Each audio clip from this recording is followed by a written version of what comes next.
Yes, good evening my dear students. हम आ गए हैं आयनिक इक्विलिब्रियम के लेक्चर नंबर 2 के साथ। आपने कल लेक्चर नंबर 1 देख लिया होगा बेटा। अब आयनिक इक्विलिब्रियम में हमें टोटल ये फॉलोइंग 10 टॉपिक्स पढ़ने हैं। ये फॉलोइंग 10 टॉपिक पढ़ने बेटा। हम इलेक्ट्रोलाइट कल पढ़ चुके थे, हम ऑस्वाल्ड डाइल्यूशन लॉ कल पढ़ चुके थे, हम एसिड बेस थ्योरी कल पढ़ चुके थे, हम आयनिक प्रोडक्ट ऑफ वाटर पढ़ चुके थे। आज से हम शुरू करेंगे पीएच कैलकुलेशंस। लेकिन पीएच कैलकुलेशन से पढ़ने से पहले हमें आयनिक प्रोडक्ट ऑफ वाटर पढ़ चुके हैं और एसिड बेस थ्योरी में हम ब्रोंस्टेड लोवरी थ्योरी पढ़ चुके हैं। तो वहाँ से हम एक छोटा सा टॉपिक पढ़ेंगे, relation between K A and K B for conjugate acid base pair. ठीक है, और मुझे पता है के ए और के बी का बीच के रिलेशन हमने इलेक्ट्रोकेमिस्ट्री में भी सीखा था बेटा। इलेक्ट्रोकेमिस्ट्री में यूज़ किया था, डायरेक्टली इलेक्ट्रोकेमिस्ट्री में यूज़ किया था। और 12th वाले बच्चे मुझे बताएंगे, 12th वाले बच्चे कम बताते हैं बेटा, कम बताते हैं वो। यस, ठीक है। तो अब मेरी बात सुनो बेटा, ये वाला टॉपिक है ना पीएच कैलकुलेशन, इसमें टोटल 8 केस बनेंगे, 8 केसेस। और टोटल 8 केसेस में हम 4 केसेस आज पढ़ेंगे और 4 कल पढ़ेंगे, 4 कल पढ़ेंगे, 4 कल पढ़ेंगे। ठीक है, और अब थोड़ा सा चैप्टर कॉम्प्लेक्स होने वाला है। और कॉम्प्लेक्स होने वाला है तो बेटा इससे, कॉम्प्लेक्सिटी से कैसे बचा जा सकता है। अब 11th वाले बच्चों को ना कई चीज़ें समझ में नहीं आ रही होंगी, ये क्या हो गया, ये क्या हो गया। बेटा तुम नोट डाउन करो बस और बार बार पढ़ो। जिस दिन तुम्हारी 11th होगी उस दिन मेरी गारंटी होगी तुम्हें समझ में आएगा, क्योंकि तुमने अभी कई चीज़ें नहीं सीखी हैं बेटा। केमिस्ट्री अभी शुरुआती हुई है, केमिस्ट्री के कई पार्ट अभी तुम्हारे बाकी हैं। जब पूरी केमिस्ट्री खत्म हो जाएगी 11th की, उसके बाद तुम्हें आइडिया आएगा यस क्या हो रहा है, समझ रहे हो। तो अभी हम क्या कर रहे हैं, अभी हम डॉट डॉट डॉट ऐसे डॉट बना रहे हैं। धीरे धीरे बहुत सारे डॉट बनेंगे, बहुत सारे डॉट बनेंगे तो अपने आप ये लाइन बन जाएगी, अपने आप लाइन बन जाएगी, अपने आप लाइन बन जाएगी बेटा। ये कनेक्ट हो जाएंगे अपने आप। यस, तो अभी कुछ डॉट कनेक्ट नहीं हो रहे, डिसकनेक्टेड हैं। तो कुछ डॉट हैं वो दूर दूर लग रहे हैं तुम्हें, ये क्या हो गया, ये क्या हो गया। बेटा वो घबराना नहीं है तुम्हें बस नोट डाउन करना है और बार बार पढ़ना है। पीएच कैलकुलेशन थोड़ा सा मुश्किल टॉपिक है, और मुश्किल टॉपिक है तो इसमें 4 और 4 8 केस बनेंगे। तो आज हम 4 पढ़ेंगे, कल हम 4 पढ़ेंगे। यस, तो ये जो शुरू वाले 4 केसेज हैं ये ऑलरेडी हम पढ़ चुके हैं, ये हम ऑलरेडी पढ़ चुके हैं। कहाँ पढ़ चुके हैं हम, कॉन्सेंट्रेशन टर्म में पढ़ चुके हैं, कॉन्सेंट्रेशन टर्म्स में हम पढ़ चुके हैं। तो ये इजी पार्ट है, आज वाला तो इजी पार्ट है, आज वाला इजी पार्ट है। यस, और KW हम कल बात कर चुके थे, एक छोटा सा टॉपिक पढ़ेंगे और फिर उसके बाद में पीएच कैलकुलेशन के ऊपर जाएंगे। इस चैप्टर में सबसे ज़्यादा क्वेश्चन आते हैं बेटा इधर टाइट्रेशन से, और टाइट्रेशन में ना ये सारे टॉपिक यूज हो जाएंगे, ऊपर वाले सारे टॉपिक यूज हो जाएंगे, सारे के सारे। और फिर लास्ट में सोल्यूबिलिटी से। तो ये 2 टॉपिक बहुत ज़्यादा इंपॉर्टेंट है, सबसे ज़्यादातर क्वेश्चन इन्हीं से आते हैं। और इन टॉपिक्स को पढ़ने के लिए हमें ये शुरू वाले टॉपिक भी पढ़ने पड़ेंगे।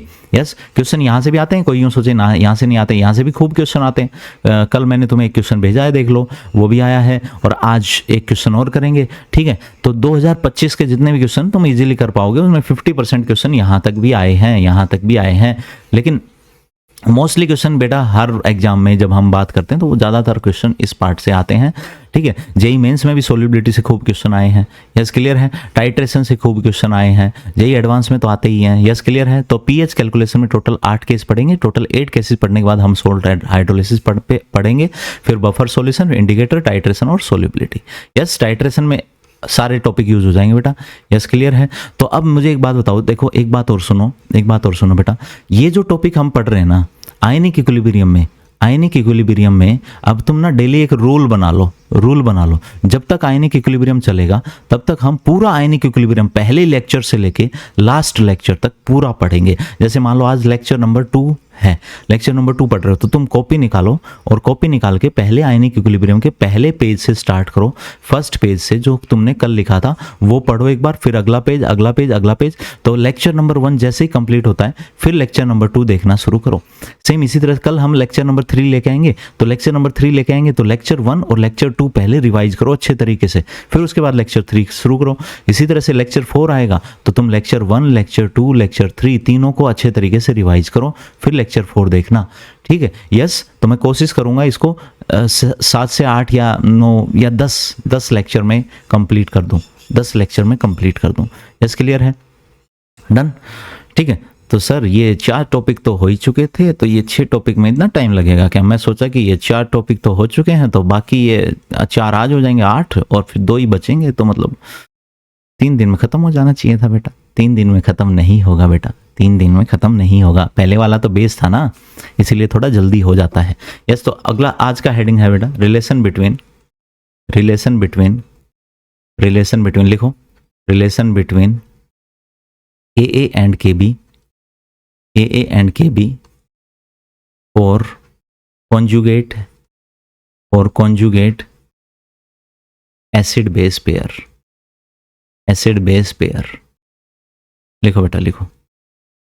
यस, रिलेशन तुम्हें बताना है KA और KB के बीच में for conjugate acid base pair, ये अपना हेडिंग है। यस, तो हम मान लेते हैं हमारे पास कोई HA वीक एसिड है बेटा। HA क्या है? वीक एसिड है। हमने मान लिया है ये HA क्या है? वीक एसिड है। और इस वीक एसिड HA का हमने मान लिया है डिग्री ऑफ डिसोसिएशन, एसिड है तो Ka है बेटा, ठीक है। ये Ka और Kb क्या है? ये तो इक्विलिब्रियम कांस्टेंट है, A है तो मतलब एसिड के लिए, तो एसिड के लिए इक्विलिब्रियम कांस्टेंट, और एसिड डिसोसिएट होता है तो इसे हम क्या कहते हैं? डिसोसिएशन कांस्टेंट ऑफ एसिड या आयोनाइजेशन कांस्टेंट ऑफ एसिड। तो इसे क्या कहते हैं हम? Dissociation constant of acid, dissociation constant of acid, constant of acid और ionisation constant of acid, ionisation constant of acid, ionisation constant of acid. अब मुझे बताओ, अगर तुम्हारे पास HA एसिड है तो उसका कॉन्जुगेट बेस कौन होगा? इसका कॉन्जुगेट बेस कौन होगा? तो कॉन्जुगेट बेस पता है तुम्हें, बनाना आता है बेटा तुम्हें, तो A माइनस इसका कॉन्जुगेट बेस होगा। A माइनस क्या होगा? इसका कॉन्जुगेट बेस होगा, कॉन्जुगेट बेस होगा। यस, तो HA हमारे पास वीक एसिड है, तो वीक एसिड का कॉन्जुगेट बेस कौन होगा बेटा? A माइनस कॉन्जुगेट बेस होगा, और इसका डिसोसिएशन कांस्टेंट है उसको हम KB से डिनोट कर देंगे। किससे डिनोट कर देंगे? KB से। तो KB क्या है? डिसोसिएशन कांस्टेंट ऑफ बेस या आयोनाइजेशन कांस्टेंट ऑफ बेस, लिख दोगे ना, dissociation constant of base, constant of base पूरा लिखना बेटा, मैं शॉर्ट में लिख रहा हूँ। यस, या फिर ionisation constant of base, ionisation constant of base, constant of base. Done, ठीक है। तो अब मुझे एक बात बताओ, एक बार ढंग से सुनना बेटा, ढंग से सुनना, ठीक है। अगर मान लो मैं HA को डिसोशिएट करूं तो HA को मैं ऐसे भी डिसोशिएट कर सकता हूं, H प्लस और प्लस में A माइनस, और हो सकता है मैं HA को डिसोशिएट करूं वाटर के अंदर, HA प्लस वाटर, तो बताओ क्या बनाएगा? वो बना देगा H3O प्लस प्लस में A माइनस। देखो वाटर है तो वाटर इससे क्या ले लेगा? H प्लस ले लेगा, और वाटर इससे H प्लस ले लेगा तो वाटर क्या बन जाएगा बेटा? H3O प्लस बन जाएगा। किस में चेंज हो जाएगा? हाइड्रोनियम आयन में चेंज हो जाएगा। इसमें हाइड्रोनियम आयन में चेंज हो जाएगा। यस, क्लियर है? ऑक्सोनियम आयन में चेंज हो जाएगा, ठीक है। तो अगर हम बात करें तो वाटर के अंदर क्या H प्लस अकेला रहता है? वाटर के अंदर H प्लस अकेला नहीं रहता बेटा। जब भी वाटर में H प्लस आएगा तो H प्लस और वाटर कंबाइन होके हमेशा H3O प्लस की फॉर्म में रहते हैं, हाइड्रोनियम आयन की फॉर्म में रहते हैं। किसकी फॉर्म में रहते हैं? हाइड्रोनियम आयन की फॉर्म में रहते हैं, ठीक है। तो ये दोनों तरीके से हम लिख सकते हैं, ये दोनों ही तरीके से लिखना सेम है, दोनों ही तरीके से लिखना सेम। मैं अभी प्रूव कर दूंगा, देखो प्रूव कर देते हैं, ठीक है। मुझे बताओ T इज इक्वल टू 0 पर, T इज इक्वल टू 0 पर लेट से इसकी कॉन्सेंट्रेशन हमने C मोलर मान ली है, C मोलर मान ली है, C मोलर कॉन्सेंट्रेशन है। तो C मोलर कॉन्सेंट्रेशन है तो मैं ऐसे लिख देता हूं ताकि तुम्हें मोलर लिखना ना पड़े। ये स्क्वायर ब्रैकेट लगाते ही तुम्हें ध्यान आ जाएगा, यस ये कॉन्सेंट्रेशन है तो इसका मतलब C मोलर कॉन्सेंट्रेशन है। तो मुझे बताओ T is equal to T equilibrium पर, T is equal to T equilibrium पर मुझे बताओ इसका डिग्री ऑफ डिसोसिएशन अगर अल्फा बोल दें तो इसका मतलब 1 मोल में से कितना मोल डिसोसिएट हुआ? अल्फा। तो अगर 1 लीटर सॉल्यूशन अज्यूम कर लेंगे तो बताओ कितने मोल है बेटा? C मोल है। तो C मोल में से कितना, 1 से अल्फा टूटता है तो 2 से 2 अल्फा, 3 से 3 अल्फा, C से कितना डिसोसिएट होगा? C alpha. यस, तो T is equal to T equilibrium पर, जब T इक्विलिब्रियम की हम बात करें इक्विलिब्रियम की, तो वहां पर कॉन्सेंट्रेशन बताओ कितनी हो जाएगी? C में से C अल्फा डिसोसिएट हो चुका होगा। अब तुम्हें क्लियरली पता है 1 मोल से कितना मोल बनता है? 1 मोल बनता है, तो C अल्फा से कितना बनेगा बेटा? C अल्फा बनेगा। और ये भी कितना बनेगा? 1 मोल से 1 मोल बनता है, 1 मोल से 1 मोल बनता है, तो C अल्फा टूटा है तो C अल्फा से कितना बनेगा? C अल्फा बनेगा। यस, सेम इसी तरह से यहाँ पर भी शुरू में कॉन्सेंट्रेशन कितनी थी? C मोलर थी, और H2O सोलवेंट है तो H2O तो बहुत सारा रहा होगा, एक्सेस में रहा होगा, और जो भी एक्सेस में रहते हैं उनकी कॉन्सेंट्रेशन में हम ज़्यादा चेंज मानते नहीं हैं, तो उनकी कॉन्सेंट्रेशन इक्विलिब्रियम पर भी और शुरू में भी ऑलमोस्ट क्या रहती है? कांस्टेंट रहती है, कांस्टेंट रहती है। और वाटर की कॉन्सेंट्रेशन बेटा सबको पता है 1000/18 या 55.55 मोलर होती है, बिल्कुल हम पहले भी बात कर चुके हैं। यस, तो 1000/18 मोलर होती है या 55.55 मोलर होती है। यस, क्लियर है। ठीक है, तो अब मुझे बताओ टी इक्विलिब्रियम पर क्या होगा, सी में से सी अल्फा टूटेगा, सी में से सी अल्फा टूटेगा, एक मोल से एक मोल बनता है तो सी अल्फा से कितना बन जाएगा बेटा, सी अल्फा बन जाएगा। सी एक मोल से एक मोल एच से कितना मोल ए माइनस बनता है, एक मोल बनता है तो सी अल्फा से कितना बन जाएगा बेटा, सी अल्फा बन जाएगा, सी अल्फा बन जाएगा। यस, तो ये वाला मैं पार्ट हटा देता हूँ ताकि कोई कंफ्यूजन ना दिखे तुम्हें। यहां से बताओ मुझे इक्विलिब्रियम कांस्टेंट क्या लिखूं मैं, के इक्विलिब्रियम हम क्या लिख सकते हैं, के इक्विलिब्रियम हम लिख सकते हैं S3 प्लस की कॉन्सेंट्रेशन इंटू ए माइनस की कॉन्सेंट्रेशन, S3O प्लस की कॉन्सेंट्रेशन और इंटू ए माइनस की कॉन्सेंट्रेशन और डिवाइड बाई, बताओ बेटा, डिवाइड बाई एच ए की कॉन्सेंट्रेशन और इंटू H2O की कॉन्सेंट्रेशन, एच ए की कॉन्सेंट्रेशन और इंटू H2O की कॉन्सेंट्रेशन। अब H2O की कॉन्सेंट्रेशन तो कांस्टेंट है तो उधर ले जाओ बेटा, उधर ले जाएंगे तो मुझे बताओ क्या बनेगा, क्या बनेगा, के इक्विलिब्रियम इंटू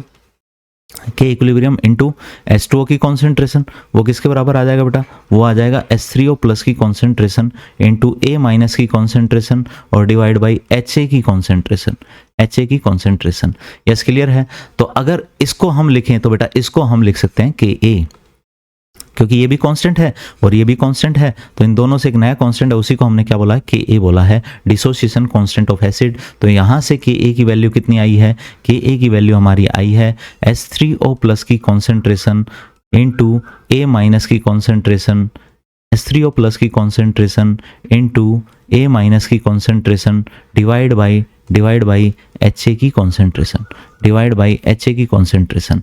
ये हमारे पास आ चुका है बेटा, क्या, के ए आ चुका है, क्या आ चुका है, के ए आ चुका है। अब इधर बताओ मुझे, इधर हम अगर बात करें बेटा तो यहाँ पर हमारे पास डायरेक्ट एसिड है, हमने वाटर नहीं दिखाया। तो बेटा जब वाटर नहीं दिखाया तो कॉमन सेंस है, वाटर ऑलरेडी इंक्लूडेड है इसमें, और ऑलरेडी इंक्लूडेड है तो हम के इक्विलिब्रियम नहीं, हम सीधा के ए ही लिख देंगे। और के ए ही लिख देंगे तो बताओ के ए क्या बन जाएगा, H प्लस की कॉन्सेंट्रेशन इंटू ए माइनस की कॉन्सेंट्रेशन और डिवाइड बाई HA की कॉन्सेंट्रेशन। अब मुझे बताओ क्या ये दोनों सेम रिलेशन है या अलग हैं। ये तो के ए के है, ये तो पता चल चुका तुम्हें, क्योंकि यहाँ वाटर नहीं दिखा रखा तो ऑटोमेटिकली हमने वाटर इसके अंदर मर्ज करा दिया है। यस, तो के ए H प्लस की कॉन्सेंट्रेशन ए माइनस की अपॉन में HA, और यहाँ पर तुम कहोगे कि ए आया S3O प्लस की कॉन्सेंट्रेशन ए माइनस और HA की कॉन्सेंट्रेशन, तुम कहोगे सर अलग अलग है, ये तो S प्लस की कॉन्सेंट्रेशन और ये S3 प्लस की कॉन्सेंट्रेशन है। बेटा अलग अलग लग रहा है तुम्हें तो यहाँ पर वैल्यू रख के देख लो, H प्लस की कॉन्सेंट्रेशन कितनी है, C अल्फा है, तो बताओ C अल्फा इंटू में ए माइनस की कॉन्सेंट्रेशन कितनी है, C अल्फा है, C अल्फा और डिवाइड बाई HA की कॉन्सेंट्रेशन कितनी है, C माइनस में C अल्फा। यहाँ पर भी रख के देख लो, H3O प्लस की कॉन्सेंट्रेशन कितनी है, C अल्फा, ए माइनस की कॉन्सेंट्रेशन कितनी है, C अल्फा और HA की कॉन्सेंट्रेशन कितनी है, C माइनस C अल्फा। ये तो बिल्कुल सेम आ गया बेटा, और सेम आ गया तो हमारे पास ये दोनों ही बातें एक जैसी हैं, इन दोनों बातों में कोई फर्क नहीं है। इसका मतलब मैं तुम्हें यूं कहना चाह रहा हूं, चाहे तुम डिसोसिएशन कांस्टेंट को ऐसे दिखाओ या फिर तुम ऐसे दिखाओ, दोनों से डिसोसिएशन कांस्टेंट का मतलब सेम ही है बेटा, दोनों से डिसोसिएशन कांस्टेंट का मतलब सेम ही है, दोनों से डिसोसिएशन कांस्टेंट का मतलब सेम ही है। यस, तो तुम कैसे लिखोगे, तुम ये हेडिंग डालोगे और फिर उसके बाद में लिखो HA वीक एसिड है और सामने लिख दो इसको डिसोसिएशन कांस्टेंट ऑफ एसिड बोला है और उसका कॉन्जुगेट एनायन कौन है, ए माइनस इज कॉन्जुगेट एनायन या कॉन्जुगेट बेस। ठीक है, ये हटा देना बेटा, ये हटा देना, ये तो मैंने समझाने के लिए लगा दिया। ए माइनस क्या कॉन्जुगेट बेस है तो उसके लिए डिसोसिएशन कांस्टेंट क्या है, KB, या आयनाइजेशन कांस्टेंट कौन है, KB। यस, फिर तुम ये रिएक्शन लिख दो और ये पैरेलल में लिख दो, और पैरेलल में जो समझा है वो सारी बातें लिख दो, पैरेलल में ही चलने दो। और लास्ट में बोल दो, लास्ट में यहाँ क्या बोल दोगे, चाहे ऐसे लिखो चाहे ऐसे लिखो, both methods are representing same chemical representation या same chemical equation. From both method we are getting same result, या फिर यूं कह दो, yes, from both method we are getting same result, from both methods we are getting same results, we are getting same results, same results। yes,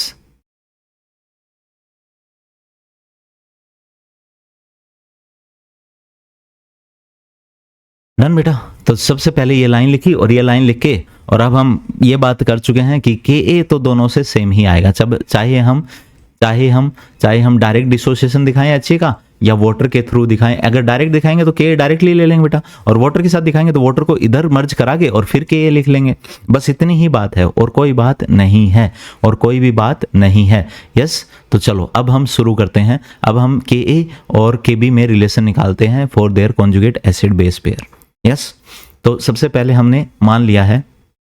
yes, अब हम relation की बात अब शुरू कर रहे हैं बेटा, रिलेशन निकालना अब शुरू कर रहे हैं। पहले मैंने तुम्हें एक बेसिक सी बात बताई है, उसके बाद अब रिलेशन निकालना शुरू कर रहे हैं। तो रिलेशन निकालने के लिए मुझे बताओ, एच हमारे पास अगर डिसोशिएट हुआ है तो एच डिसोशिएट किस में होगा, H प्लस में और A माइनस में। तो यहाँ से बताओ के लिख लेंगे, के बताओ कितना आ जाएगा बेटा, H प्लस की कॉन्सेंट्रेशन और इंटू A माइनस की कॉन्सेंट्रेशन, डिवाइड बाई क्या, डिवाइड बाई HA की कॉन्सेंट्रेशन, HA की कॉन्सेंट्रेशन। इक्वेशन नंबर 1 लिख लें। यस, इसी तरह से A माइनस बताओ, A माइनस तो किसी में टूट नहीं सकता, लेकिन A माइनस वाटर के साथ रिएक्शन तो कर सकता है, और वाटर के साथ रिएक्शन कर लेगा तो मुझे बताओ, वाटर के साथ रिएक्शन कर लेगा तो बेटा वो क्या बना लेगा, A क्या ले लेगा, H प्लस ले लेगा तो AH बना लेगा, और साथ में किसको रिलीज कर देगा, OH माइनस को रिलीज कर देगा। वो किसको रिलीज कर देगा, OH माइनस को, ठीक है। और AH की बजाय हम HA लिख देंगे तो तुम्हें क्लियरली थोड़ा सा अच्छा दिखता है, क्योंकि हाइड्रोजन इलेक्ट्रोपॉजिटिव और इलेक्ट्रोपॉजिटिव को हम पहले ही दिखाते हैं। तो HA देखो, तुम ClH लिखते हो या HCl लिखते हो, HCl लिखते हो क्योंकि हाइड्रोजन पहले दिखाते हैं, तो इसीलिए मैंने हाइड्रोजन पहले लिख दिया और ये बाद में लिख दिया ताकि दिखने में अच्छा हो, ठीक है, डन। उसके बाद में अब मुझे बताओ, T इज इक्वल टू 0 को छोड़ दो, T इज इक्वल टू 0 सीधा ही लिख लो बेटा। के इक्विलिब्रियम बताओ क्या हो जाएगा, के इक्विलिब्रियम क्या हो जाएगा, HA की कॉन्सेंट्रेशन इंटू OH माइनस की कॉन्सेंट्रेशन, HA की कॉन्सेंट्रेशन इंटू OH माइनस की कॉन्सेंट्रेशन, और डिवाइड बाई बताओ बेटा, A minus concentration into H2O की कॉन्सेंट्रेशन, A माइनस की कॉन्सेंट्रेशन और इंटू H2O की कॉन्सेंट्रेशन। H2O की कॉन्सेंट्रेशन कांस्टेंट उधर जाके मर्ज हो जाएगी, बताओ क्या बना देगा, डिसोसिएशन कांस्टेंट फॉर बेस बना देगा, जिसको हम किससे दिखाएंगे, KB से दिखा देंगे बेटा। किससे दिखा देंगे, KB से दिखा देंगे। तो बताओ हमारे पास क्या आ गया, HA इंटू OH माइनस की कॉन्सेंट्रेशन और डिवाइड बाई A माइनस की कॉन्सेंट्रेशन। इसको हमने दिखा दिया KB से, डिसोसिएशन कांस्टेंट ऑफ बेस। तो ये आ गया बेटा KB इज इक्वल टू बताओ कितना आ गया, KB इज इक्वल टू आ चुका है हमारा HA की कॉन्सेंट्रेशन इंटू OH माइनस की कॉन्सेंट्रेशन अपॉन में A माइनस की कॉन्सेंट्रेशन। यस, क्लियर है। तो ये हमारे पास कौन आ चुका है, KB आ चुका है, और ऊपर से कौन आ चुका है, KA आ चुका है। क्या हम इसको इक्वेशन नंबर 2 दे दें, और ऊपर वाली इक्वेशन कौन सी बेटा, इक्वेशन नंबर 1 है। कौन है, इक्वेशन नंबर 1 है, डन। तो इक्वेशन 1 और 2 को मल्टीप्लाई कर दो बेटा, इक्वेशन 1 और 2 को मल्टीप्लाई कर दो। इक्वेशन 1 को मल्टीप्लाई अगर 2 से कर दें तो मुझे बताओ, इक्वेशन 1 में कौन है, KA मल्टीप्लाई हो जाएगा KB से, KA into KB is equal to, उधर बताओ बेटा, उधर कितना आएगा, इसको तो हम कर लेते हैं कॉपी, KA की वैल्यू को हमने कर लिया कॉपी, और KB की वैल्यू ये दिख रही है तो हम डायरेक्टली यहीं से रख देंगे। तो KA की वैल्यू तो देखो ये कॉपी एंड पेस्ट कर दिया, तो KA की वैल्यू, जो KA की वैल्यू है वो तो हमने ये वाली रख दी। अब KB की वैल्यू ये रही तो ये वाली वैल्यू यहाँ रख देंगे, मल्टीप्लाई कर देंगे।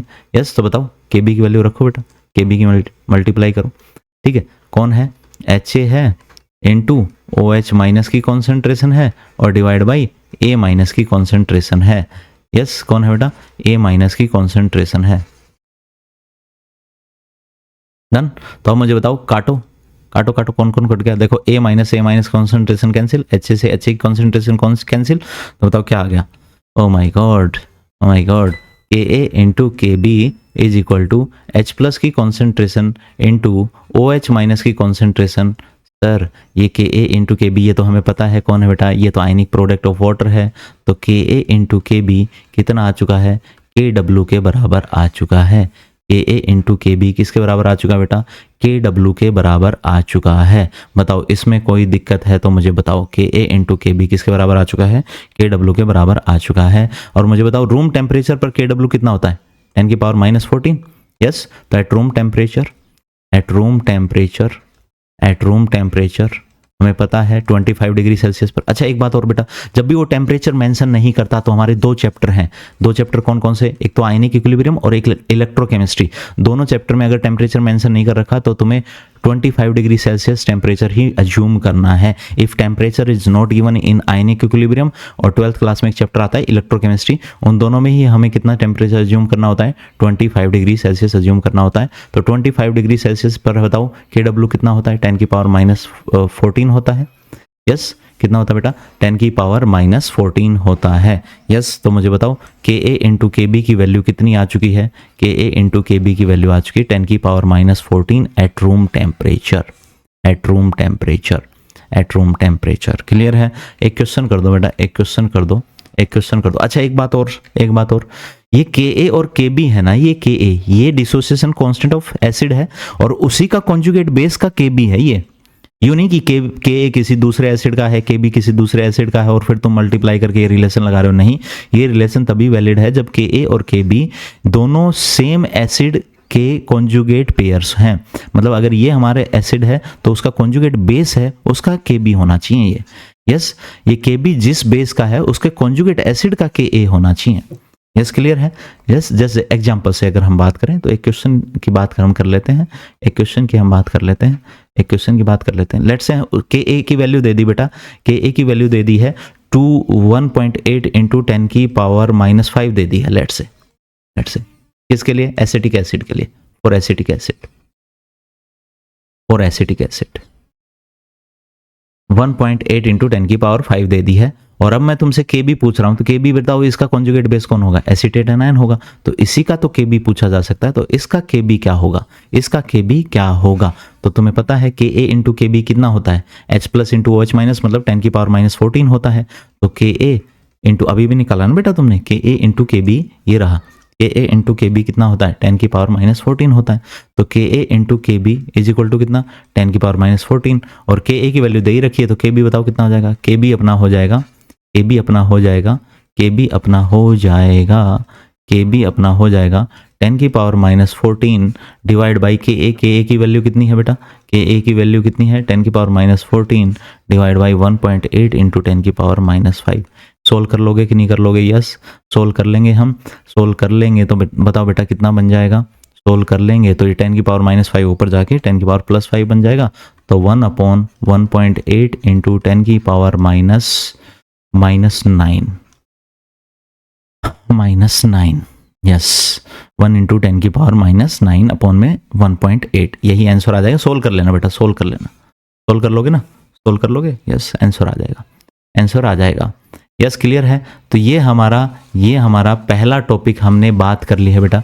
कौन सा है हमारा पहला टॉपिक? हमारा पहला टॉपिक था relation between Ka and Kb, relation between Ka and Kb, relation between Ka and Kb। Yes, बताओ कोई दिक्कत है क्या? Relation between Ka and Kb, done, done. अच्छा, यहाँ से Pka, Pkb और Pkw की फॉर्म में भी लिखा जा सकता है क्या? इक्वेशन वन को Ka into Kb is equal to क्या है बेटा, Kw है। Ka into Kb is equal to क्या आ चुका बेटा, Kw आ चुका। हम दोनों तरफ लॉग ले लें क्या, दोनों तरफ लॉग ले लें तो बताओ क्या हो जाएगा, log Ka into log Kb is equal to क्या, log Kw। यस, तो हमारे पास आ जाएगा बेटा log Ka plus log x into y क्या होता है, log x plus log y। तो log Kb is equal to क्या, log Kw। माइनस से मल्टीप्लाई कर दें बेटा सब तरफ, तो बताओ क्या हो जाएगा, minus log Ka minus log Kb is equal to minus log Kw, done. और माइनस log क्या होता है, p, तो Pka plus Pkb is equal to क्या आ गया, Pkw, Pka plus Pkb is equal to Pkw। ऐसा ही एक रिलेशन तुमने कल भी पढ़ा था, मुझे कमेंट में बताओगे तुमने क्या पढ़ा था, बताओ मुझे। PH plus POH is equal to PKW। Oh my god, oh my god, PH plus POH is equal to PKW, वो कल हमने पढ़ा था बेटा। दोनों में कंफ्यूज मत हो जाना, दोनों अलग रिलेशन है, ये दोनों अलग रिलेशन है। ये यहाँ PH plus POH is equal to PKW आ रहा था, और यहाँ आज क्या आ रहा है, कॉन्जुगेट एसिड बेस पेयर के लिए PKA plus PKB is equal to PKW। और ये रिलेशन हम इलेक्ट्रोकेमिस्ट्री में यूज कर चुके हैं, अगर तुम्हें ध्यान हो तो बेटा। इक्वेशन नंबर 1 वाला इलेक्ट्रोकेमिस्ट्री में हम यूज कर चुके हैं, मुझे बताओ क्या तुम्हें ध्यान है, हमने कहाँ यूज किया था, हमने कहाँ यूज़ किया था, हमने कहाँ यूज़ किया था, ये सब बताएंगे मुझे। यस, ये सब मुझे बताएंगे। यस, तो ये हमारा पहला टॉपिक कंप्लीट हो गया। अच्छे तरीके से इसको सीक्वेंस में नोट्स बनाना, जैसे हमने लिखा उसी सीक्वेंस में अपने प्रॉपर तरीके से नोट्स बना लेना बेटा। यस, क्लियर है? डन। चलो, तो हमने ये वाली बात ख़त्म कर दी है। अब हम बात करेंगे बेटा, अब हमारा टॉपिक शुरू हो जाएगा पीएच कैलकुलेशंस का। किसका? पीएच कैलकुलेशंस का। किसका टॉपिक शुरू हो जाएगा? पीएच कैलकुलेशंस का। डन। पीएच कैलकुलेशंस का, पीएच कैलकुलेशंस का, पीएच कैलकुलेशंस का। डन। यस, तो सबसे पहले हमारा हेडिंग है बेटा डेफिनेशन ऑफ पीएच। पीएच को डिफाइन करना सीख लेते हैं पहले। Definition of pH, definition of pH. तो देखो, तुमने 10th क्लास में पढ़ा होगा शायद, पी से हम बोलते हैं power, power of H plus या पोटेंशियल ऑफ H प्लस। ठीक है, तो बेटा वो छोटी क्लासेस की बातें थी। ठीक है, उनसे हमें ज़्यादा कुछ लेना देना नहीं है यहाँ पर। पी से पावर ऑफ H प्लस या पोटेंशियल ऑफ H प्लस, ठीक है, एसिड का पोटेंशियल, ऐसे कुछ वर्ड यूज़ करते थे, उनसे हमें ज़्यादा कुछ लेना देना नहीं है यहाँ पर। हमें बहुत क्लियरली पता है पीएच स्केल से को कंपेयर करके हम डिफरेंट एसिड एंड बेस के स्ट्रेंथ को कंपेयर कर सकते हैं। हमारे पास अगर डिफरेंट डिफरेंट एसिड्स हैं, डिफरेंट डिफरेंट बेस हैं, तो उनकी अगर स्ट्रेंथ को कंपेयर करना हो, डिफरेंट एसिड्स की स्ट्रेंथ को अगर कंपेयर करना हो, किसको कंपेयर करना हो? स्ट्रेंथ को अगर कंपेयर करना है तो हम किससे कंपेयर कर पाएंगे बेटा? पीएच स्केल से कंपेयर कर पाएंगे। किससे कंपेयर कर पाएंगे? पीएच स्केल से। तो इसलिए पीएच स्केल पढ़ना बहुत ज़रूरी हो जाता है कि हमें अगर यूं देखना हो कि कौन कितना ज़्यादा स्ट्रॉन्ग एसिड है relative to any other acid, या कौन कितना स्ट्रॉन्ग बेस है relatively to other base. Yes, तो इसलिए पीएच स्केल पढ़ना जरूरी हो जाता है। ये बात क्लियर है? अब पीएच को हम डिफाइन कैसे करते हैं? पीएच को हम डिफाइन करते हैं बेटा, जहां भी पी आता है उसका मतलब होता है माइनस लॉग। हमने कल भी बात कर ली थी। यस, तो पीएच को हम डिफाइन करते हैं mathematically minus log into activity of H plus ions. क्या? Activity of H plus ions. तो पीएच इज इक्वल टू क्या होता है? PH is equal to minus log into activity of H plus ions होता है। क्या होता है बेटा? पीएच क्या होता है? Minus log into activity of H plus ions होता है। यस, कल तो आपने सर H प्लस की कॉन्सेंट्रेशन बोला था। यस यस यस, तो बात आती है बेटा, अभी बात खत्म थोड़ी ना हुई, अभी तो शुरू हुई है। यस, वेयर बताओ बेटा, वेयर बताओ। AH प्लस क्या है? AH प्लस है activity of H plus ions, activity of H plus ions, H plus ions. Yes, अब ये जो एक्टिविटी है ना H प्लस आयंस की, ये कॉन्सेंट्रेशन के डायरेक्टली प्रोपोर्शनल होती है बेटा, directly proportional to concentration of H plus ion. और अगर हम इसको इक्वालिटी में चेंज करेंगे तो एक कांस्टेंट, एक कोफिशिएंट आएगा जिसको हम बोलते हैं एक्टिविटी कोफिशिएंट। क्या बोलते हैं? Activity coefficient. यस, तो ये जो एक्टिविटी कोफिशिएंट है, ये बहुत for very very dilute solutions, very dilute solutions के लिए इसकी वैल्यू हो जाती है बेटा 1। कितनी हो जाती है? 1। यस, ठीक है, तो बहुत अगर डाइल्यूट सॉल्यूशन है, if dilute solutions are there, if dilute solutions are there, if dilute solution is present, for dilute solution, या फिर यूं लिख दो for dilute solution, for dilute solution activity is equal to क्या हो जाएगा बेटा? Concentration of H plus ion. तो इसका मतलब डाइल्यूट सॉल्यूशन के लिए एक्टिविटी कॉन्सेंट्रेशन आए, okay, concentration of H plus के बराबर है। तो इसका मतलब हम जो सॉल्यूशन पढ़ रहे हैं वो जनरली डाइल्यूट सॉल्यूशन के ऊपर ही स्टडी करते हैं बेटा। किसके ऊपर स्टडी करते हैं? डाइल्यूट सॉल्यूशन के ऊपर। कॉन्सेंट्रेटेड सॉल्यूशन में एक्टिविटी कॉन्सेंट्रेशन के बराबर नहीं होती, वो उससे या तो इक्वल होती है या बराबर होती है। तो इक्वल कब हो गई? डाइल्यूट सॉल्यूशन के लिए। और अगर मान लो H प्लस की कॉन्सेंट्रेशन के बराबर नहीं आती तो पक्का वो कॉन्सेंट्रेटेड सॉल्यूशन है। In activity in general activity का जो रिलेशन है H प्लस के साथ वो ये है, इन जनरल। इसका मतलब एक्टिविटी है वो कॉन्सेंट्रेशन से कम होती है for concentrated solutions, for concentrated solutions. तो फॉर कॉन्सेंट्रेटेड सॉल्यूशन जो एक्टिविटी है वो concentration of H plus ion से कम होती है। यस, तो अब इसका मतलब फॉर कॉन्सेंट्रेटेड सॉल्यूशन एक्टिविटी है वो हम डायरेक्टली कॉन्सेंट्रेशन से निकाल पाएंगे नहीं। फिर हम एक्सपेरिमेंटली ही निकाल पाएंगे बेटा, एक्सपेरिमेंटली ही निकाल पाएंगे। तो एक्सपेरिमेंटली अगर निकालेंगे तो बेटा वो तुम्हें एग्जाम में डाटा देगा। यस, डाटा गिवन होगा, गिवन होगा। यस, या फिर वो डाइल्यूट सॉल्यूशन, कुछ भी डाटा ना हो, कुछ भी डाटा गिवन ना हो तो बेटा तुम डाइल्यूट सॉल्यूशन मान लोगे, और डाइल्यूट सॉल्यूशन मान लोगे तो तुम एक्टिविटी की जगह क्या रख दोगे, concentration of H plus ion रख दोगे। क्या रख दोगे, H प्लस आयन। यस, तो हम यहाँ पर हम अब अगर अपन बात करें तो हमारे जितने भी क्वेश्चन आते हैं वो सारे क्वेश्चन डाइल्यूट सॉल्यूशंस के लिए आते हैं, और डाइल्यूट सॉल्यूशंस के लिए आते हैं तो हम activity of H plus ions को क्या रख सकते हैं, concentration of H plus ions रख सकते हैं। तो अब मुझे बताओ कि अगर हमें pH डिफाइन करना है तो डिफाइनिंग pH बताओ, अगर हमें डिफाइन करना है pH को, डिफाइन करना है pH को, डिफाइनिंग pH, तो बताओ क्या लिखेंगे, या डेफिनेशन ऑफ pH बताओ क्या लिखोगे तुम। मैथमेटिकली ही लिखेंगे बेटा, मैथमेटिकली ही लिखेंगे, मैथमेटिकली ही लिखेंगे। यस, pH को मैथमेटिकली ही हमने डिफाइन कर रखा है।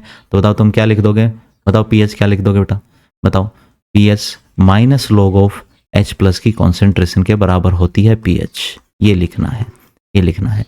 ठीक है, इसी तरह से तुम और भी लिख सकते हो, और भी लिख सकते हो। यस, मैं अगले पेज पर लिख देता हूँ। बताओ तुमने pH क्या लिखा है, pH, उसी तरह से POH भी लिख सकते हो, उसी तरह से pKa भी लिख सकते हो, उसी तरह से pKb भी लिख सकते हो बेटा, उसी तरह से pKw भी लिख सकते हो। यस, बताओ pH क्या लिखोगे, minus log of H plus की कॉन्सेंट्रेशन फॉर डाइल्यूट सॉल्यूशन, और अगर उसने कुछ भी नहीं दिया तो हम डाइल्यूट मानेंगे, और हो सकता है वो एक्सपेरिमेंटली बोल दे तो वो एक्टिविटी दे देगा, तो तुम यहाँ एक्टिविटी रख देना, एक्टिविटी रख देना। यस, POH बताओ क्या लिख दोगे बेटा, POH minus log of OH minus की कॉन्सेंट्रेशन। pKw बताओ क्या लिखोगे, minus log of Ka, pKa को, pKb को बताओ क्या लिखोगे बेटा, माइनस लॉग ऑफ Kb, और pKw क्या लिखोगे, minus log of Kw। Yes, ये देखो ये इक्विलिब्रियम कांस्टेंट है बेटा, ये इक्विलिब्रियम कांस्टेंट, ये equilibrium constant, equilibrium constant for acid है, इक्विलिब्रियम कांस्टेंट फॉर बेस है, और इक्विलिब्रियम कांस्टेंट फॉर वाटर। इसको हमने बोला ionic product, ionic product, ionic product of water, ionic product of water. तो बेटा ये अलग अलग नाम है, लेकिन ये सारे इक्विलिब्रियम कांस्टेंट के ही नाम है। देखो, आयनिक प्रोडक्ट ऑफ वाटर, ये क्या बेटा, इक्विलिब्रियम कांस्टेंट है बेस के लिए, तो इसको हमने बोला डिसोसिएशन कांस्टेंट ऑफ बेस, या आयोनाइजेशन कांस्टेंट फॉर बेस। इसको हमने क्या बोला, डिसोसिएशन कांस्टेंट फॉर एसिड, या ionisation constant for acid. Yes, yes, तो आई थिंक यहां तक कोई भी दिक्कत नहीं है तुम्हें, यहां तक कोई भी दिक्कत नहीं है तुम्हें। ठीक है, तो तुम्हें pH के फॉर्मूले, मैथमेटिकली pH के सारे फॉर्मूले तुम्हें लिखने आ चुके हैं, और इनके अलावा 2 हमने रिलेशन और सीखे हैं बेटा, वो भी तुम्हें पता ही होने चाहिए। यहीं पर साइड में लिख भी लेना, साइड में सारे फॉर्मूले एक साथ आ जाएंगे ताकि। यस, बताओ 2 और कौन से हैं, 2 और कौन से हैं, pH plus POH eight room temperature, pH plus POH eight room temperature, pH plus POH eight room temperature कितना आएगा बेटा, या रूम टेम्परेचर नहीं तो जनरल बता दो, pKw आएगा। इसी तरह से pKa plus pKb is equal to क्या आएगा, pKw आएगा, pKw आएगा। pKa plus pKb is equal to pKw, is equal to pKw, और इसी तरह से pH plus POH is equal to pKw। ठीक है, और रूम टेम्परेचर पर pKw कितना होता है, रूम टेम्परेचर पर pKw होता है 14। यस, तो एट रूम टेम्परेचर मतलब pKw कितना होता है 14, तो 14 के बराबर आ गया बेटा, 14 के बराबर आ गया। यस, तो ये दोनों रिलेशन तुम्हें पता है, तो हमारे सारे क्वेश्चन हो जाएंगे। यस, अब केस बनाना शुरू करते हैं। अब हम कैलकुलेट करना सीखेंगे pH को, calculation of pH, calculation of pH, calculation of pH। Yes, अब अपना हेडिंग है बेटा calculations of pH, calculation of pH, ये हमारा अब हेडिंग है for different solutions, for different solutions, for different solutions या मिक्सचर्स, या मिक्सचर्स डन, डिफरेंट सॉल्यूशंस या मिक्सचर। तो सॉल्यूशन ही बोल देते हैं, सॉल्यूशन ही बोल देते हैं, क्योंकि हम डिजोल्व कर रहे होंगे, और डिजोल्व कर रहे होंगे तो बेटा सॉल्यूशन बन रहा होगा। तो डिफरेंट काइंड ऑफ सॉल्यूशंस के लिए pH की कैलकुलेशन करना, ये हमारा अब हेडिंग है, और इसमें अब हम केस बनाएंगे। तो टोटल हमें 8 केस पढ़ने हैं, तो केस नंबर 1 हेडिंग डाल रहे हैं बेटा, केस नंबर 1, तुम्हें रटना नहीं है, कभी रटने लग जाओ, ठीक है, अपने आप सारे याद क्या तुम्हें समझ में आ जाएंगे अपने आप, लेकिन बार बार पढ़ने पड़ेंगे बेटा, कन्फ्यूजन बहुत होता है इसलिए बार बार पढ़ने पड़ेंगे। यस, कन्फ्यूजन अवॉइड करना है तो बार बार पढ़ने पड़ेंगे, और जब तक आयनिक चलता है तब तक आप बार बार पढ़ोगे तो तुम्हें बहुत इजी लगने लग जाएगा बाद में, ठीक है। लेकिन डेली रिवाइज करो बेटा, डेली रिवाइज करो, डेली रिवाइज करो इसको, इस पार्ट को सब डेली रिवाइज, इस पार्ट मतलब आयनिक को, पूरे आयनिक को तुम डेली रिवाइज करोगे जब तक पूरा आयनिक खत्म ना हो जाए, और जब जिस दिन आयनिक खत्म हो जाए उसके 5-7 दिन तक तुम नोट्स ही पढ़ते रहो, उसके बाद हम प्रैक्टिस करनी शुरू करेंगे। यस, उसके बाद हम प्रैक्टिस करनी शुरू करेंगे। यस, क्लियर है। तो हम देखो साथ साथ पढ़ना बहुत जरूरी है, ये बहुत जरूरी वाला पार्ट है। यस, क्लियर है, ठीक है। तो case number 1 for strong acids और स्ट्रॉन्ग बेस, और स्ट्रॉन्ग एसिड्स और स्ट्रॉन्ग बेस, और स्ट्रॉन्ग एसिड्स और स्ट्रॉन्ग बेस, और स्ट्रॉन्ग बेस, डन। तो ये हम पढ़ते हैं। Yes, case number 1, case number 1 ये हमारा है। अगले पेज पर लिख लेते हैं बेटा, पहले इसका कलर चेंज कर लेते हैं, और अब हम इसको अगले पेज पर ले लेते हैं, अगले पेज पर ले लेते हैं, और अब हम शुरू करते हैं केस नंबर 1 से, केस नंबर 1 से, केस नंबर 1 से। यस बेटा, ये वाला पार्ट हम पहले ही पढ़ चुके हैं, ये वाला पार्ट हम कहाँ पढ़ चुके हैं, कॉन्सेंट्रेशन टर्म्स वाले पार्ट में पढ़ चुके हैं। जब हमने कॉन्सेंट्रेशन टर्म्स पढ़ा था तो वहां पर पढ़ चुके हैं। तो आज वाले 4 केस इजी हैं, क्योंकि ये 4 केस हम पहले पढ़ चुके हैं। जब हमने कॉन्सेंट्रेशन टर्म्स हमने पढ़ा था, तो सबसे पहले कॉन्सेंट्रेशन टर्म्स रिवाइज करो बेटा, रिवाइज करो, तो उसके बाद ना ये बहुत इजी पार्ट है। तो लेट्स से हमने मान लिया बेटा, क्या मान लिया, हमारे पास एक स्ट्रॉन्ग एसिड है HNA। यस, तुम्हें पता है स्ट्रॉन्ग एसिड या स्ट्रॉन्ग बेस है वो कंप्लीटली डिसोशिएट हो जाते हैं। क्या होते हैं बेटा, कंप्लीटली डिसोशिएट हो जाते हैं, कंप्लीटली डिसोशिएट हो जाते हैं। और अगर हमें कॉन्सेंट्रेशन निकालनी है, पीएच निकालने के लिए हमें क्या पता होना चाहिए, H+ की कॉन्सेंट्रेशन, और H+ की कॉन्सेंट्रेशन आ गई तो हम पीएच इजीली निकाल पाएंगे, पीएच इजीली निकाल पाएंगे। तो लेट्स से, ठीक है, तो पहले एक लाइन लिख दो बेटा, सबसे पहले एक लाइन लिख दो, we know that strong acid and strong base dissociate completely, we know that strong acids and strong base dissociate completely, strong acids and strong base dissociate completely, ये वाली लाइन लिख दी। और फिर let's say we have a strong acid, let's say we have a strong acid HNA। Yes, तो अब मुझे बताओ dissociation of this acid, बताओ कैसे दिखाओगे तुम dissociation of this acid, dissociation of HNA acid दिखाओ बेटा, HNA एसिड बताओ, कैसे बताओगे आप, बताओ, डिसोशिएट कर दो इसको। तो डिसोशिएट कर दें, डिसोशिएट कर देते हैं, यहाँ पर कर देते हैं डिसोशिएट। HNA है हमारे पास और वो डिसोशिएट हो गया। अब मुझे बताओ वो 100% डिसोशिएट हो जाएगा, तो शुरू में लेट्स से इसकी कॉन्सेंट्रेशन C मोलर है हमारे पास, कितनी मोलर है बेटा, शुरू में C मोलर है, और हमारे पास कितने H+ बनेंगे, NH+ बनेंगे, और साथ में कौन बन जाएगा, A के ऊपर, अगर यहाँ पर N+ है तो A के ऊपर N- चार्ज आ जाएगा। यस, इसी तरह से T = T टाइम पर बताओ तुम क्या कहोगे, तुम बताओ 100% डिसोशिएट हो जाएगा तो यहाँ कुछ बचेगा क्या, यहाँ कुछ भी नहीं बचेगा।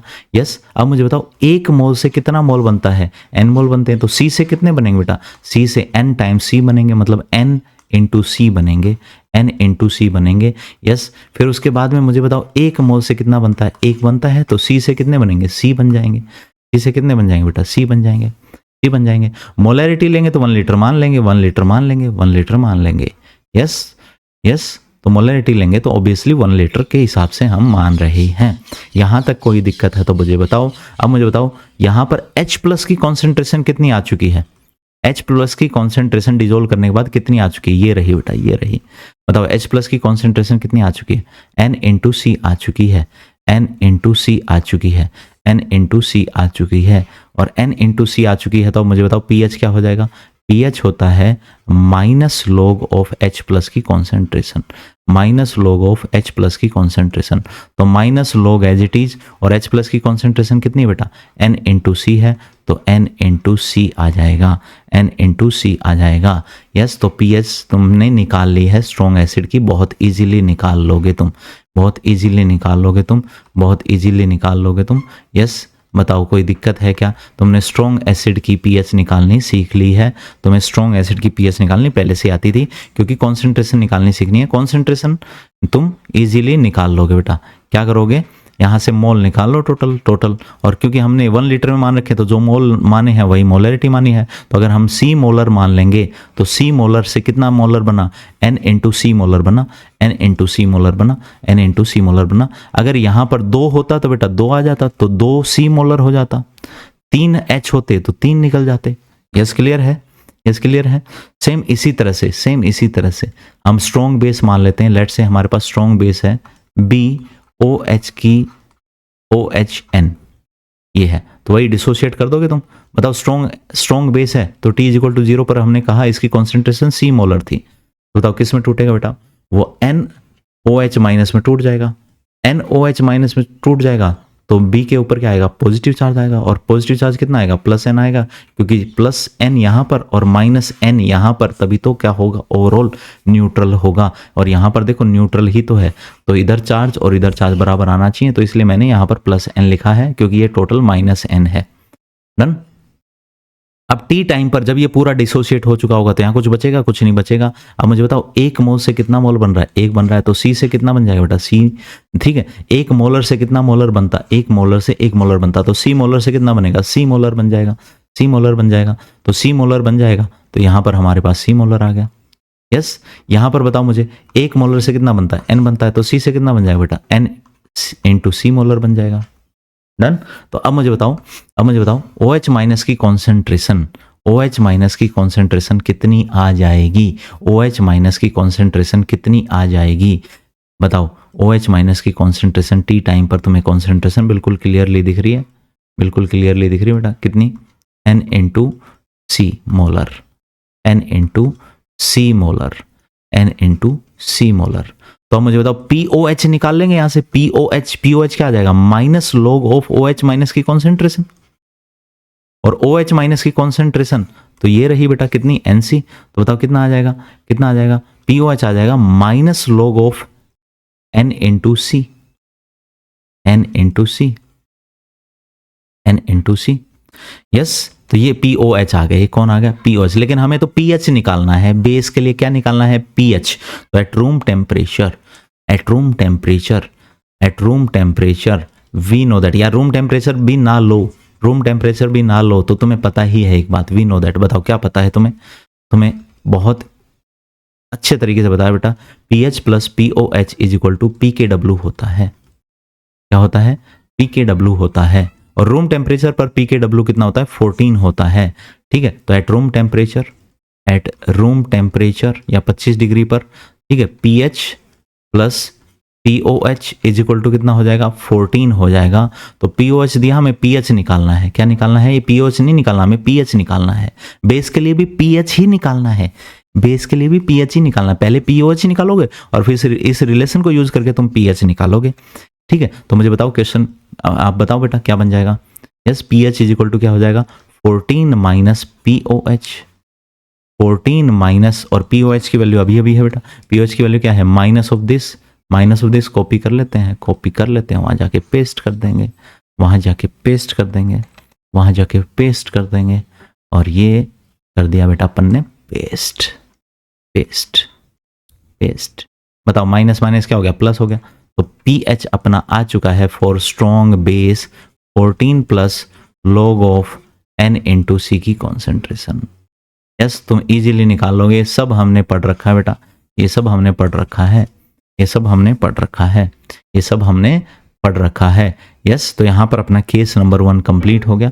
केस नंबर 2 की बात करेंगे अब, केस नंबर 2 की हम बात करेंगे, केस नंबर 2 की हम बात करेंगे, केस नंबर 2 की अब हम बात करेंगे। केस नंबर 2 क्या है, mixture of strong acids, mixture of strong acids या स्ट्रॉन्ग बेस, और mixture of strong base, mixture of strong base. Yes, तो अगर मान लो वो तुम्हें 2 स्ट्रॉन्ग एसिड दे दे और दोनों को मिक्स करा दे, और अब पूछ ले बताओ pH कितनी होगी, तो निकाल लोगे। बताओ पढ़ रखा है कि नहीं पढ़ रखा? बिल्कुल पढ़ रखा है बेटा, बिल्कुल पढ़ रखा है। कहाँ पढ़ रखा है? कॉन्सेंट्रेशन टर्म में पढ़ रखा है। यस यस बेटा, अब हम मान रहे हैं कि हमने 2 स्ट्रॉन्ग एसिड को मिलाया, तो लेट्स से हमारे पास ये पहला कंटेनर है, ये पहला कंटेनर है और ये दूसरा कंटेनर है, और इन दोनों कंटेनर से हमने एक मिक्स करके इन दोनों कंटेनर से एसिड को मिक्स करके हमने एक मिक्सचर तैयार किया है, और इन दोनों कंटेनर में हमारे पास स्ट्रॉन्ग एसिड है बेटा। क्या है? स्ट्रॉन्ग एसिड है। तो हमने इन दोनों कंटेनर की मिक्सिंग से एक मिक्सचर बना लिया है बाय मिक्सिंग। यस, तो हमने एक मिक्सचर बना लिया है, और इन दोनों कंटेनर में, पहले में और दूसरे कंटेनर में स्ट्रॉन्ग एसिड है। इसी तरह हो सकता है कि हमने दोनों में स्ट्रॉन्ग बेस लिए हों, मिक्स करके, और हमने यहाँ पर एक मिक्सचर बना लिया। उसमें पीएच कितनी होगी, ये है हमारा क्वेश्चन। तो पहले हम पहला केस लेते हैं, स्ट्रॉन्ग एसिड है तो स्ट्रॉन्ग एसिड इसमें, और फिर दोनों को मिक्स करने के बाद कितनी पीएच रही होगी। तो मान लेते हैं बेटा, हमारे पास जो पहला कंटेनर है उसमें जो मिक्सचर है, जो सॉल्यूशन है पहले एसिड का, स्ट्रॉन्ग एसिड का, उसका वॉल्यूम V1 है, और दूसरे का वॉल्यूम कितना बेटा? V2 है। तो बताओ जो फाइनल वॉल्यूम हो जाएगा तो वो कितना हो जाएगा? V1 plus V2। कितना हो जाएगा बेटा? V1 plus V2। पहले जो मिक्सचर है उसकी मोलरिटी लेट से M1 है, दूसरा जो मिक्सचर है उसकी मोलरिटी कितनी है बेटा? M2 है। यस, क्लियर है? तो अब हमें यहाँ पर H प्लस की कॉन्सेंट्रेशन निकालनी है कि H प्लस की कॉन्सेंट्रेशन कितनी होगी। हम मान लेते हैं कि पहला जो एसिड है वो हमारे पास N1H प्लस आयंस दे रहा है, तो हमने एसिड को मान लिया, स्ट्रॉन्ग एसिड है वो HN1A है, और दूसरे में कितना है बेटा? HN2B है। ये स्ट्रॉन्ग एसिड है। ठीक है, यहाँ से हमें H प्लस N2H प्लस मिल रहे हैं, यहाँ से हमें N1H प्लस मिल रहे हैं। ठीक है, अब वो कितने भी हो सकते हैं, जैसे फॉर एग्जांपल अगर HCl लिखा तो HCl कितना H प्लस देगा? एक ही H प्लस देगा। लेकिन अगर H2SO4 लिख दिया तो H2SO4 कितना H प्लस देगा बेटा? 2 H प्लस देगा ना, 2 H प्लस देगा। तो अब हम जनरल ले रहे हैं, जनरल कैसे ले रहे हैं? जनरल ऐसे ले रहे हैं, ये N1H प्लस दे रहा है और ये N2H प्लस दे रहा है, और इन दोनों को मिक्स कर देंगे। क्या कर देंगे? मिक्स कर देंगे, तो यहाँ पर हमारे पास दोनों एसिड आ चुके हैं। कौन? HN1A, ये वाला एसिड भी आ चुका है, और दूसरा कौन सा एसिड आ चुका है? HN2B। इन दोनों को हमने मिक्स कर दिया है।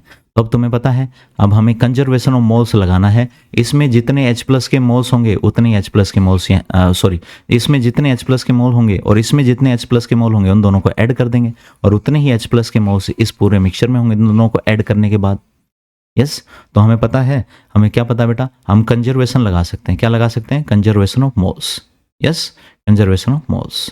ठीक है, और तुम्हें एक बात और भी पता, बताओ मोलरिटी क्या होती है? मोलरिटी होती है नंबर ऑफ मोल्स अपॉन में वॉल्यूम इन लीटर। ये मोल है। या फिर दूसरे तरीके से हम ऐसे भी लिख सकते हैं, number of millimoles upon में वॉल्यूम इन मिली लीटर। तो मिली से मिली कैंसिल हो जाएगा, तो मोल अपॉन लीटर ही आ जाएगा अल्टीमेटली। तो हो सकता है तुम मोलरिटी जब ले रहे हो तो मोल्स को मिली मोल में ले लो, तो वॉल्यूम भी मिली लीटर में ले लेना, तो भी वही बात है।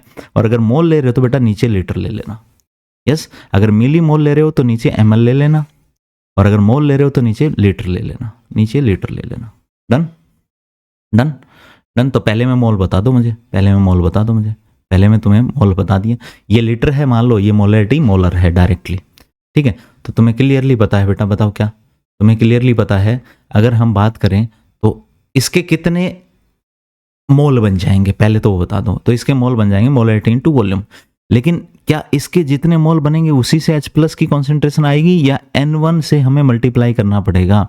क्योंकि हमें पता है HN1A है, वो टूटेगा बेटा किसमें? वो टूटेगा N1H प्लस आयंस में, N1H प्लस आयंस में, और प्लस में AN1 माइनस आयन में, AN1 माइनस आयन में। ये N1 प्लस बन गए तो AN माइनस 1 आयन में। तो अगर मान लो इसके N मोल हैं तो H प्लस के कितने मोल बनेंगे? N1N मोल बनेंगे। इसके C मोल हैं, लेट्स से C मोल हैं, तो इसके एक मोल से इसके N1 मोल बनते हैं, तो C से कितने बनेंगे? C into N1, NC1।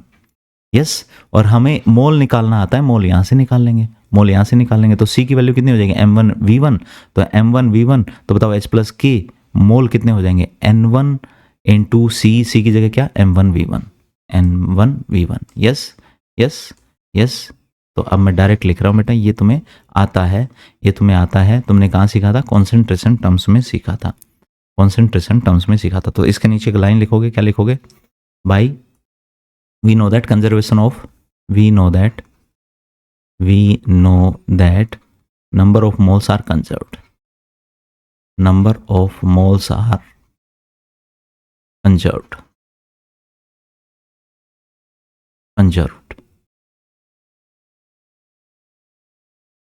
Done. तो अब हमें पता है नंबर ऑफ मोल्स कंजर्व्ड है बेटा, नंबर ऑफ मोल्स कंजर्व्ड है तो इसके मतलब H प्लस के जो जितने मोल्स होंगे, H प्लस के जितने भी मोल्स होंगे पहले कंटेनर में, और H प्लस के जितने भी मोल्स होंगे दूसरे कंटेनर में, और वहां पर H प्लस के जितने भी टोटल मोल्स होंगे H प्लस के, यस यस, लास्ट में number of moles of H plus जो टोटल होंगे वो क्या होंगे, बराबर होंगे, बराबर होंगे, ठीक है। और नंबर ऑफ मोल्स निकालने आते हैं, बताओ पहले कंटेनर में क्या निकाल लोगे तुम, नंबर ऑफ मोल्स कैसे निकालोगे बताओ, molarity into volume, molarity into volume into जितने H प्लस वो देगा, यस। तो बताओ कितना आ जाएगा, N1 M1V1, कितना आ जाएगा, N1 M1V1, ये आ गया बेटा पहले में total moles of H plus. इसी तरह दूसरे में बताओ बेटा कितना आ जाएगा, मोलैरिटी इंटू वॉल्यूम इंटू जितने मोल्स वो देगा, तो N2 into M2 into V2, तो इधर बताओ कितना आ जाएगा, प्लस में N2 M2 V2, yes, clear है कि नहीं है, डन। इधर बताओ बेटा, इधर हमें H प्लस की कॉन्सेंट्रेशन निकालनी है, इधर हमें H प्लस की कॉन्सेंट्रेशन निकालनी है, तो हमने मान लिया कि ये कॉन्सेंट्रेशन यही है, इतनी ही है, इतनी है। कॉन्सेंट्रेशन इनटू वॉल्यूम, ये तो आ गया number of moles, number of moles आ गए, यस, क्लियर है कि नहीं है। तो नंबर ऑफ मोल्स कितने आ जाएंगे, H प्लस की कॉन्सेंट्रेशन, H प्लस की कॉन्सेंट्रेशन और इनटू वॉल्यूम, वॉल्यूम कितना है बेटा, वॉल्यूम है V1 plus V2, V1 plus V2, क्योंकि हमें कॉन्सेंट्रेशन चाहिए तो डायरेक्ट अपने आप ले लेगा कितने H प्लस आएंगे वो, तुमने कॉन्सेंट्रेशन बोल दी है कि वो H प्लस ही है, कितनी है बेटा, H प्लस ही है। तो बताओ H प्लस की concentration into V1 plus V2, ये हमें निकालना था, ये हमें निकालना था, तो आ चुका बेटा, बताओ क्या आ चुका, H प्लस की कॉन्सेंट्रेशन बताओ कितना आ चुका है, H प्लस की कॉन्सेंट्रेशन आ चुका है, total moles of H plus, total moles of H plus, total moles of H plus divide by total volume, यही होता है कि नहीं होता, टोटल वॉल्यूम, टोटल वॉल्यूम कितना है V1 प्लस V2, और total moles of H plus तो वो तो इतने ही है, तो इतने ही आ जाएंगे, इतने आ जाएंगे, यस। तो बताओ H प्लस की कॉन्सेंट्रेशन कितनी आगे बेटा, total moles of H plus, total moles of H plus की जगह बताओ क्या रख देंगे, total moles of H plus तो ये रहे, ये रहे, ये रहे, ये रहे, ये रहे, तो total moles of H plus ये रहे, और अपन में टोटल वॉल्यूम ये रहा बेटा, टोटल वॉल्यूम ये रहा, टोटल वॉल्यूम ये रहा, तो टोटल वॉल्यूम डिवाइड कर दो, डिवाइड कर दो, डिवाइड कर दो, तो यहाँ से हमारे पास क्या आ गया, H प्लस की कॉन्सेंट्रेशन आ चुकी है, इसकी कॉन्सेंट्रेशन आ चुकी है बेटा, H प्लस की कॉन्सेंट्रेशन आ चुकी है। और एक बार अगर H प्लस की कॉन्सेंट्रेशन आ गई तो बताओ क्या हम pH निकाल लेंगे, pH क्या हो जाएगा, minus log of H plus की कॉन्सेंट्रेशन, तो यहाँ से हम pH इजीली कैलकुलेट कर लेंगे, इजीली कैलकुलेट कर लेंगे, इजीली कैलकुलेट कर लेंगे, यस, क्लियर है। फिर से देख लो बेटा, फिर से देख लो, ठीक है, तुम्हें पता है pH निकालनी, हमें pH निकालनी है तो कॉन्सेंट्रेशन ऑफ H प्लस निकालनी है, तो कॉन्सेंट्रेशन ऑफ H प्लस क्या हो जाएगा बेटा, H प्लस के टोटल मोल्स अपॉन में टोटल वॉल्यूम, तो टोटल मोल कितने होंगे, यहाँ से टोटल मोल, तो इनके और इनके मोल दोनों को ऐड कर लो बेटा, दोनों को ऐड कर लो, दोनों को ऐड कर लो, यस। और वही मोल यहाँ पर होंगे, तो यहाँ पर मोल कैसे निकालते हैं, molarity into volume, molarity into volume, molarity into volume, यहाँ पर मोलैरिटी इंटू वॉल्यूम, अब हमें पता है ये N2 मोल्स दे रहा है एक H प्लस, तो N2 से मल्टीप्लाई, मोलैरिटी इंटू वॉल्यूम एक N1 दे रहा है तो N1 से मल्टीप्लाई, यस। तो N1 M1V1 plus N2 M2V2, ये number of moles of H plus हो चुके हैं left hand side. Right hand side हमारे पास नंबर ऑफ मोल्स कितने हो चुके हैं, H plus into V1 plus V2 की कॉन्सेंट्रेशन, क्योंकि ये हमें पता नहीं है, ये हमें निकालना है, ये हमें निकालना है, यस, क्लियर है, ठीक है। N1 M1 अपने आप ले चुके हैं बेटा, कभी कोई यूं सोचे नंबर ऑफ मोल्स यहाँ पर N1 M2 से मल्टीप्लाई क्यों नहीं हुआ, वो अपने आप ऑटोमेटिक आ चुका, क्योंकि मिक्सचर है, मिक्सचर में क्या लोगे, N1 लोगे M2 लोगे, मिक्सचर में तो ऑटोमेटिकली यहाँ से आ चुका ना, वो यहाँ से आ चुका है, यस, यहाँ से आ चुका है, क्लियर है, डन। तो ये हम पहले भी सीख चुके हैं, तो ये हो जाएगा, इसमें कोई दिक्कत वाली बात नहीं है, ठीक है। तो pH निकल जाएगा। अब अगर हमारे पास बेस आ जाए, मान लो उसने एक स्ट्रॉन्ग बेस लिया, फिर दूसरा स्ट्रॉन्ग बेस लिया, दोनों को मिक्स कर दिया, दोनों को मिक्स कर दिया, और यहाँ पर हमारा मिक्सचर बना, मिक्सचर बना, तो यहाँ पर V1 वॉल्यूम है, यहाँ V2 वॉल्यूम है, यहाँ बताओ V1 प्लस V2 हो जाएगा बेटा। यहाँ पर बेस की कॉन्सेंट्रेशन क्या हो जाएगी, OH माइनस की कॉन्सेंट्रेशन हम मान लेंगे। यहाँ पर हमने मान लिया कि BOHN1 है, यहाँ पर क्या है AOHN2 है, यहाँ पर कॉन्सेंट्रेशन M2 है, यहाँ कॉन्सेंट्रेशन M1 है। तो मुझे बताओ पहले सॉल्यूशन में मोलैरिटी इनटू वॉल्यूम, ये नंबर ऑफ मोल्स हो जाएंगे, लेकिन एक BOH कितने OH माइनस दे रहा है N1। तो बताओ यहाँ से हमारे पास नंबर ऑफ मोल्स कितने आ जाएंगे बेटा, N1 M1 V1। यहाँ से कितने आ जाएंगे सिमिलरली N2 M2 V2। ये total moles of H plus हो चुके इधर से और इधर से, और टोटल वॉल्यूम कितना है V1 plus V2, total moles upon में टोटल वॉल्यूम। ये क्या आ जाएगा OH माइनस की कॉन्सेंट्रेशन। और एक बार OH माइनस की कॉन्सेंट्रेशन आ गई तो तुम क्या निकाल लोगे, POH निकाल लोगे। तो पहला स्टेप क्या है, OH माइनस की कॉन्सेंट्रेशन निकालना है, ठीक है। तो सिमिलरली फाइंड आउट pH अगर दो बेसिस को मिला दें। तो पहले क्या निकालेंगे, OH माइनस की कॉन्सेंट्रेशन, पहले क्या निकालेंगे OH माइनस की कॉन्सेंट्रेशन, फिर क्या निकालेंगे बेटा POH, फिर क्या निकालेंगे POH। POH कैसे निकाल लोगे, POH बताओ कैसे निकाल लोगे, POH निकाल लोगे minus of log of OH minus की कॉन्सेंट्रेशन। यस, और एक बार POH निकाल लिया तो अब हमें रिलेशन पता है, PH plus POH is equal to PKW, और PKW कितना होता है बेटा 14 होता है एट रूम टेम्परेचर।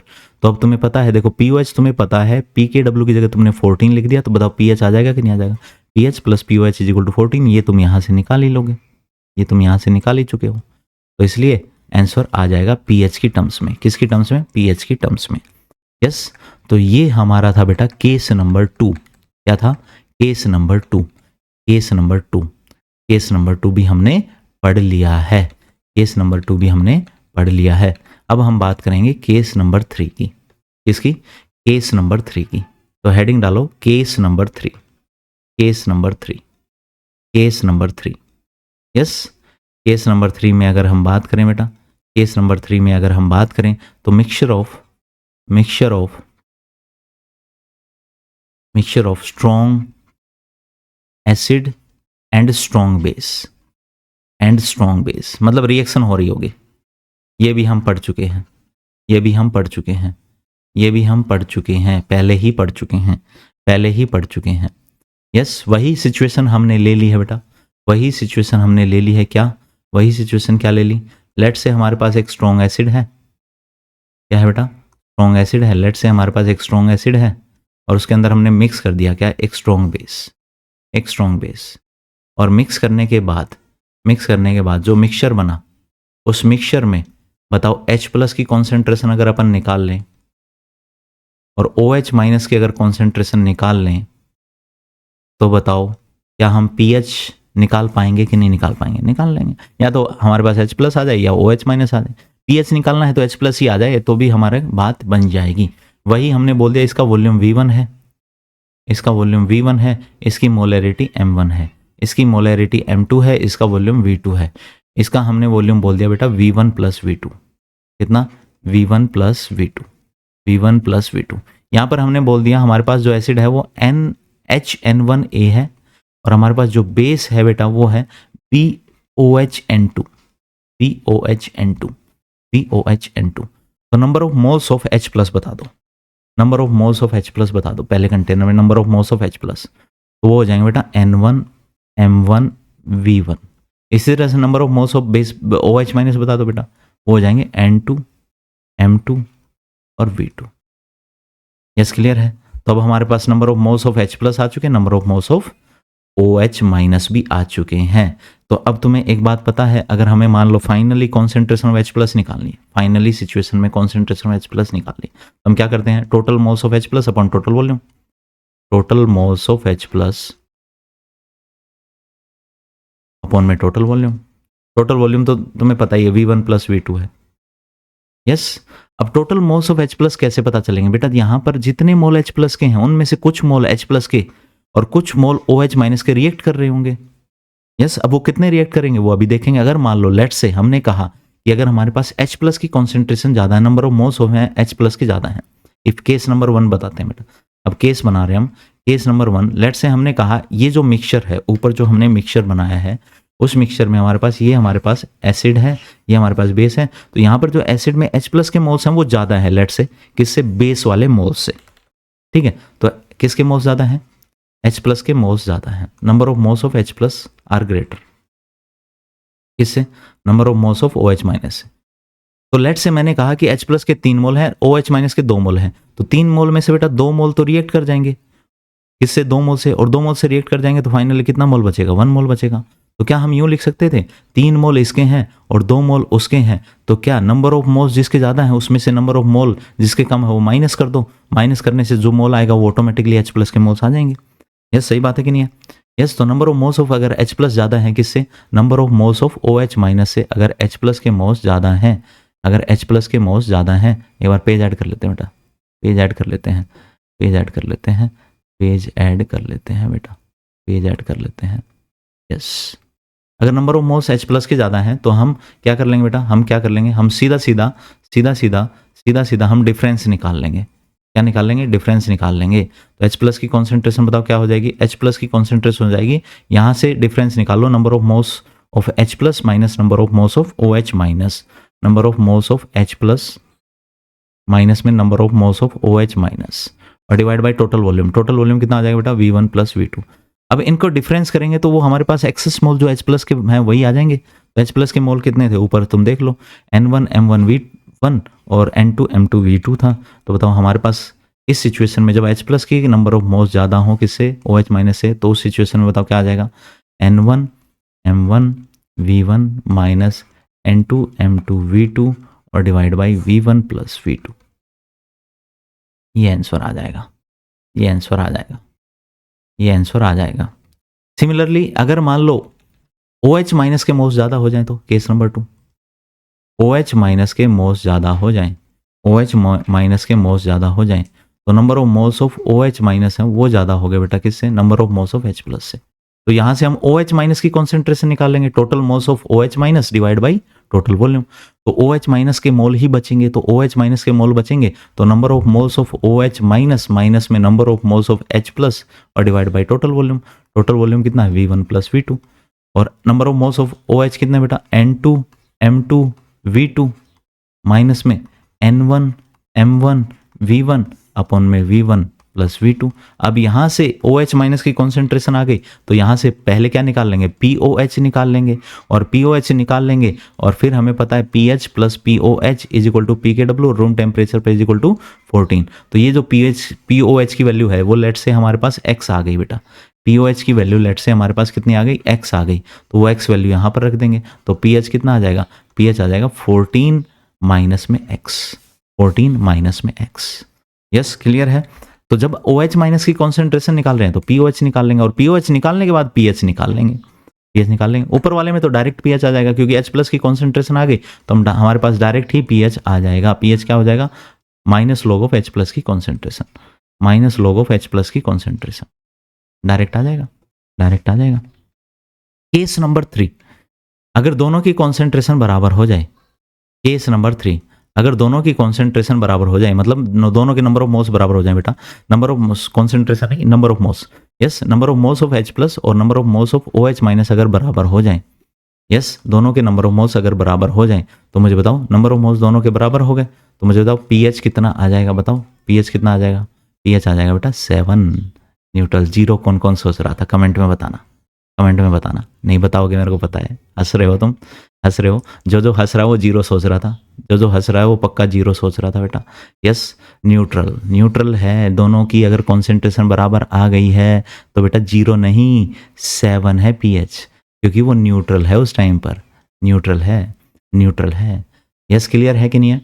यस, ठीक है। तो ये हमारा यहाँ तक, ये हमारा कौन सा केस नंबर 3 भी कंप्लीट हो गया है। केस नंबर 3 के बाद क्वेश्चन करेंगे बेटा।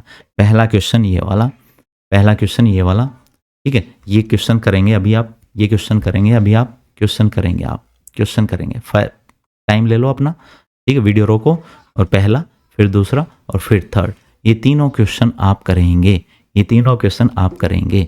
यस यस बेटा, पहले क्वेश्चन से शुरू करते हैं। पहले क्वेश्चन का आंसर लिखने हैं, पहले क्वेश्चन का आंसर सोल्व करते हैं, पहले क्वेश्चन को सोल्व करते हैं। यस, तो पहले क्वेश्चन को अगर हम सोल्व करें, तो पहले क्वेश्चन को अगर सोल्व करें तो मैंने कॉपी कर लिया और अब यहाँ मैं पेस्ट कर रहा हूँ, पेस्ट कर रहा हूँ। तो अपन को क्या निकालनी है? pH निकालनी है बेटा। क्या निकालनी है? pH निकालनी है। पीएच निकालनी है। क्या निकालनी है? पीएच। और पीएच निकालने के लिए हमें H+ की कॉन्सेंट्रेशन निकालनी पड़ेगी। इसकी कॉन्सेंट्रेशन, H+ की कॉन्सेंट्रेशन, और H+ की कॉन्सेंट्रेशन बताओ क्या होगी? Total moles of H+, total moles of H+ upon में total volume, total volume, total volume. Yes. अब अगर हमारे पास स्ट्रॉन्ग एसिड है तो स्ट्रॉन्ग एसिड के सामने वाटर तो तुम्हें पता है बहुत कम डिसोशिएट होता है, तो वाटर के H+ आयंस को हम स्ट्रॉन्ग एसिड के रेस्पेक्ट में नेग्लेक्ट कर सकते हैं, बिल्कुल कर सकते हैं। तो हमारे पास स्ट्रॉन्ग एसिड और वाटर है, तो वाटर से H+ काउंट मत करने लग जाना, कभी वाटर से H+ काउंट करना शुरू कर दो। यस। तो हमारा पूरा टारगेट इसके ऊपर है, तो यहाँ से H+ आएंगे, यहाँ से हमारे पास कोई H+ आने वाला नहीं है। तो हमें टोटल मोल्स निकालने बेटा H+ के, तो यहाँ से मोल निकाल लेंगे, टोटल मोल्स, टोटल मोल्स निकाल लेंगे यहाँ से।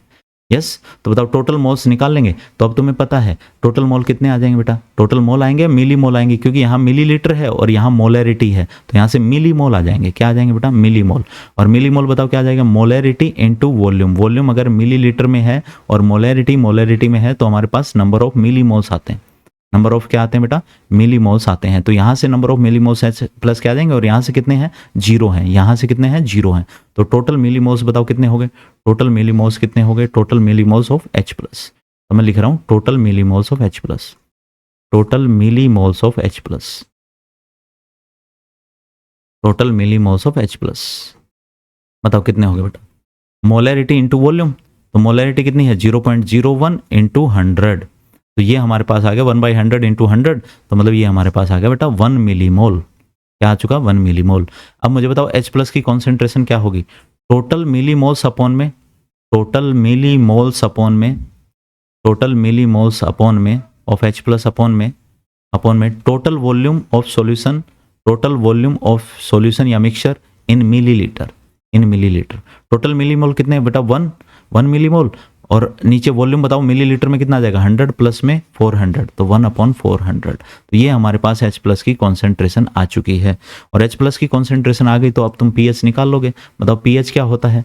पीएच होता है माइनस लॉग ऑफ H+ की concentration, minus log of H+ की कॉन्सेंट्रेशन। तो माइनस लॉग ऑफ H+ की कॉन्सेंट्रेशन कितना बेटा?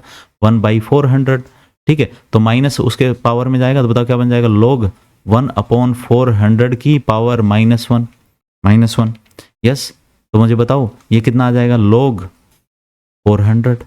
log 400 को क्या लिख दें? क्योंकि 400 की पावर -1 बेटा, तो ये ऊपर आके 400 बन जाएगा कि नहीं बन जाएगा? क्या log 400 को log 100 इंटू 4 लिख लें? log 100 इंटू 4 लिख लें। और तुम्हें पता है log x इंटू y क्या होता है बेटा? log x plus log y, तो log 100 प्लस में log 4। log 4 की वैल्यू कितनी होती है, याद है क्या? नहीं याद तो अभी याद कर लो बेटा, 0.6। अगर किसी को याद नहीं है तो एक वैल्यू अब याद कर लो, जो जो जरूरत पड़ेगी मैं सिखाता जाऊंगा। log 100 को हम क्या लिख सकते हैं? 10 की पावर 2। और log 10 की पावर 2 या log 10 की पावर x, log 10 की पावर x की वैल्यू होती है बेटा, आंसर होता है x। तो log 10 की पावर 2 का आंसर क्या हो जाएगा? log 10 की पावर 2 का आंसर हो जाएगा 2। यस, ठीक है। तो बताओ log 10 की पावर 2 है, ये 100 क्या है? log 10 की पावर 2 है। log 10 की पावर 2 है, तो यहाँ से हमारा आंसर आ जाएगा 2 और वहाँ से आंसर आ जाएगा 0.6। तो हमारा फाइनल आंसर आ जाएगा, इधर लिख रहा हूँ बेटा, फाइनल आंसर आ जाएगा pH is equal to 2.6। That is our answer, that is our answer. तो पहला क्वेश्चन हो चुका है, पहला क्वेश्चन हो चुका है, पहला क्वेश्चन हो चुका है, पहले क्वेश्चन का आंसर आ चुका है 2.6। दूसरा क्वेश्चन करेंगे बेटा, दूसरा क्वेश्चन करेंगे, दूसरा क्वेश्चन करेंगे, दूसरा क्वेश्चन करेंगे, दूसरा क्वेश्चन करेंगे। मैंने कॉपी कर लिया और वही मैं पेस्ट कर रहा हूँ। सेम तरीके से करना है, सेम तरीके से करना है, सेम तरीके से करना है। टोटल मिलीमोल्स ऑफ H+ निकाल लो, टोटल मिलीमोल्स ऑफ H+ निकाल लो। यहाँ से तो H+ आ नहीं रहा, तो टोटल मिलीमोल्स ऑफ H+ बताओ कितना आ जाएगा बेटा? तो बताओ H+ concentration total millimoles upon में total volume in millilitre. Total volume millilitre में तो सीधा सीधा दिख रहा है 200 और 300 कितना? 500 ml, 500 ml। और टोटल मिलीमोल बताओ कितना? मोलैरिटी इंटू वॉल्यूम, और एक H2SO4 2 देगा, तो बेटा 2 इंटू 0.1 इंटू 200 इंटू 200 ये हमारे पास आ चुका है, ये हमारे पास आ चुका है। यस, तो बताओ सोल्व करें इसको, सोल्व करो, सोल्व करो बेटा। 2 इंटू 0.1 अपॉन में 2 इंटू 200 अपॉन में 500। एक जीरो से एक जीरो क्या कर दें? कैंसिल कर दें। 1 अपॉन में 10, 1 अपॉन में 10, तो ये हमारा आ गया 1 अपॉन में 10, तो 10 एक जीरो से एक जीरो, मतलब 4/50, 4/50, 4/50 आ चुका बेटा। ठीक है, 4/50 थोड़ा सा मुश्किल है सोल्व करना। तो क्या इसको इजी करने के लिए देखो नीचे 100 बना ले, नीचे 100 बना ले, तो दोनों तरफ 2 से मल्टीप्लाई कर देंगे तो थोड़ा सा कैलकुलेशन इजी हो जाएगी, क्योंकि हमें पीएच निकालना है तो लोग निकालना पड़ेगा। तो 2 से मल्टीप्लाई 2 से डिवाइड करें तो कोई फर्क पड़ेगा क्या? कोई फर्क नहीं पड़ेगा। तो 8/100 बन जाएगा H प्लस की कॉन्सेंट्रेशन। H प्लस की कॉन्सेंट्रेशन कितना आ जाएगा बेटा? 8/100 आ जाएगा। और 8/100 आ जाएगा तो अब फिर से बताओ माइनस लॉग ऑफ पीएच क्या होता है? पीएच बताओ बेटा, पीएच क्या होता है? पीएच निकालना ना हमें, तो minus log of H plus की कॉन्सेंट्रेशन। तो माइनस लॉग H प्लस की कॉन्सेंट्रेशन कितना बेटा? 8/100 है। ठीक है, पावर जाएगी -1 में जाएगी, तो बताओ क्या हो जाएगा? लॉग ऑफ 8/100 की पावर -1। यस, बताओ क्या हो जाएगा? क्या हो जाएगा? ये हमारा हो जाएगा log ऑफ 100/8। 100/8 तो बताओ क्या हो जाएगा? log of 100 log x by y क्या होता है बेटा? log x minus log y। log of 100 minus log 8। log 100 कितना है बेटा? log 100 10 की पावर 2 तो 2 माइनस में log 8। log 8 को क्या लिख सकते हैं? log 2 की पावर 3 लिख सकते हैं। और log 2 की पावर 3 लिख सकते हैं, 3 सामने आ जाएगा, 3 इंटू log 2, 3 इंटू log 2। और log 2 की वैल्यू कितनी होती है बेटा? 0.3। 0.3 इंटू 3 मतलब 0.9। तो log 8 सीधा सीधा याद रखो तुम, 0.9 होता है। एक दूसरी वैल्यू तुम्हें जो याद रखनी है 0.9 होता है। तो यहां से हमारा आंसर आ गया 1.1। 1.1 that is our answer. Part number 2, part number 2, part number 2, part number 2। Part number 3 solve कर लिया क्या बेटा? सोल्व कर लिया क्या? सोल्व कर लिया क्या? सोल्व कर लिया क्या? ये 3 बहुत कॉमन नेम है, डेसी, सेंटी और एक सेमी। यस, तो पार्ट नंबर 3 को सोल्व करने से पहले एक नोट लिख लो बेटा। अगर कभी सेमी मोलर आ जाए, सेमी मोलर, तो सेमी मोलर का मतलब होता है 1/2 मोलर। सेमी फाइनल क्या होता है? आधा फाइनल। यस, इसी तरह से डेसी, डेसी तो मैंने बता रखा है बेटा तुम्हें। डेसी की वैल्यू बताओ कितनी होती है? 10 की पावर -1 तो 10 की पावर -1 मोलर। सेंटी आ जाए तो सेंटी भी मैंने तुम्हें बता रखा है। बताओ सेंटी क्या होता है? 10 की पावर -2 तो 10 की पावर -2 मोलर। यस, सेमी का ध्यान रखना, सेमी क्या होता है? आधा फाइनल होता है। आधा फाइनल तो आधा होता है सेमी मोलर। ठीक है, तो अब ये तीसरा क्वेश्चन है। ठीक है, तो मुझे बताओ, देखो यहां से तुम्हें H प्लस के मोल मिले होंगे और यहां से H प्लस के मोल मिले होंगे, और टोटल वॉल्यूम ये आ जाएगा कि नहीं आ जाएगा? तो यहां से टोटल मिलीमोल्स निकाल लो बेटा। टोटल मिलीमोल्स तो बताओ डेसीमोलर कितना होता है? 10 की पावर -1 मोलर। 10 की पावर -1 मोलर मतलब 0.1 मोलर। कितना बेटा? 0.1 मोलर। सेंटी कितना होता है? 10 की पावर -2 मोलर। 10 की पावर -2 मोलर मतलब 0.01 मोलर। यस, ठीक है। HCl एक H प्लस देगा, एक H प्लस देगा। तो मुझे बताओ टोटल मोल्स कितने आ जाएंगे? H प्लस की कॉन्सेंट्रेशन कितनी आ जाएगी? टोटल मोल्स कितने बेटा? 0.1 इंटू 100। 0.1 इंटू 100 प्लस में। ठीक है, क्योंकि H प्लस एक H प्लस दे रहा है तो इंटू 1 कर लो बेटा, अगर कंफ्यूजन हो तो 1 इंटू 0.1 इंटू 100 प्लस में 1 इंटू 0.01 इंटू 1000 अपॉन में टोटल वॉल्यूम कितना? 100 प्लस 1000 1100 ml। 1100 ml। बताओ कोई दिक्कत है क्या? बताओ कोई दिक्कत है क्या? बताओ कोई दिक्कत है क्या? सोल्व करना है और कुछ नहीं करना, सोल्व करना है। 10 से 10 कैंसिल तो 10 बन गया, और यहाँ 20 से 20 कैंसिल, 20 से 20 कैंसिल तो 1/10 इंटू 100। तो बेटा यहाँ से 10 आ गया, और यहाँ से कितना आ गया? 1/100। यहाँ से भी 10 आ गया तो 20 आ गया बेटा ऊपर। 20 ऊपर कितना आ गया? 20। तो H प्लस की कॉन्सेंट्रेशन में ऊपर आ चुका है तुम्हारे पास 20, और नीचे 1100। एक 0 से एक 0 कैंसिल कर दो बेटा। 2/110 कितना आ चुका है? 2/110। 2/110। यस, तो मुझे बताओ पीएच निकालना है। क्या निकालना है? पीएच। तो पीएच क्या हो जाएगा बेटा? Minus log of H plus की कॉन्सेंट्रेशन। तो माइनस लॉग ऑफ 2/110। यस, तो ये कितना आ जाएगा? लॉग ऑफ 2/110 की power -1। Yes yes yes yes yes. log 11 की वैल्यू दे रखी है क्या बेटा इसमें? log 11 की वैल्यू दे रखी है क्या? log 11 की वैल्यू दे नहीं रखी। log 11 की वैल्यू 1.05 होती है लगभग। यस, log 11 की वैल्यू 1.05 होती है। यस, तो वो ध्यान रखना, वो देगा बेटा, दिया था क्वेश्चन में। तो क्वेश्चन में दिया था log 11 की वैल्यू वो होती है बेटा 1.05। ये लिख लेना, क्वेश्चन के साथ ही लिख लेना, गिवन है log 11 की वैल्यू 1.05। ठीक है, तो अब मुझे बताओ क्या इसको यूं लिख सकते हैं बेटा, log 110/2, log 110/2। यस, तो क्या इसको यूं लिखा जा सकता है, log 110 minus log 2।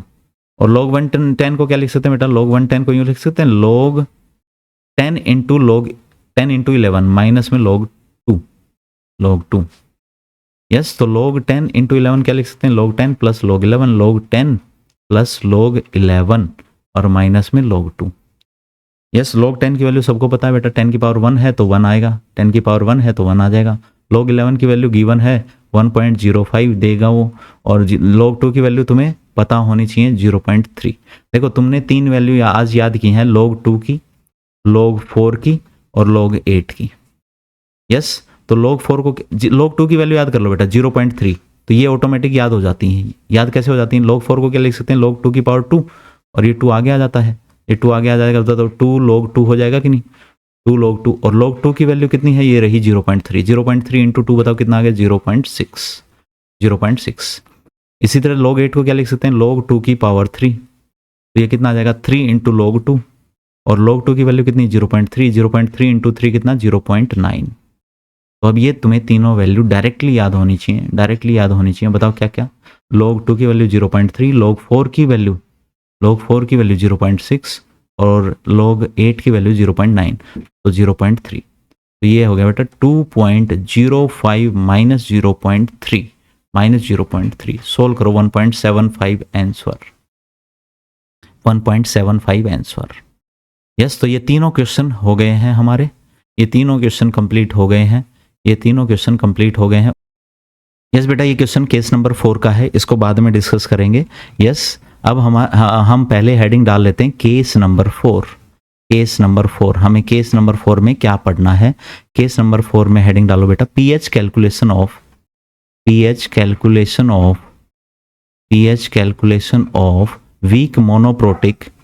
Week monoprotic acid और week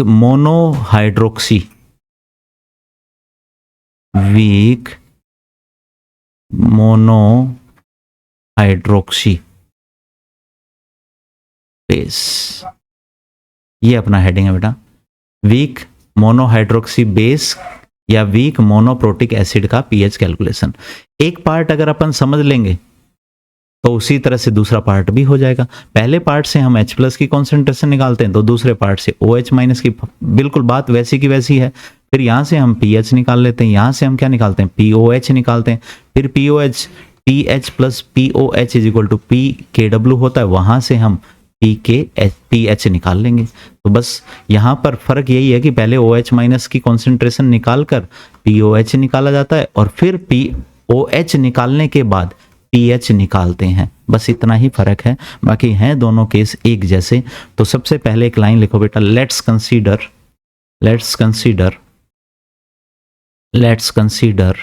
A weak monoprotic acid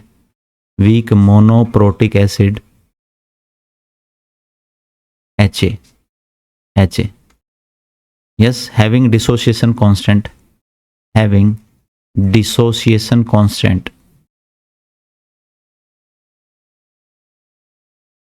is equal to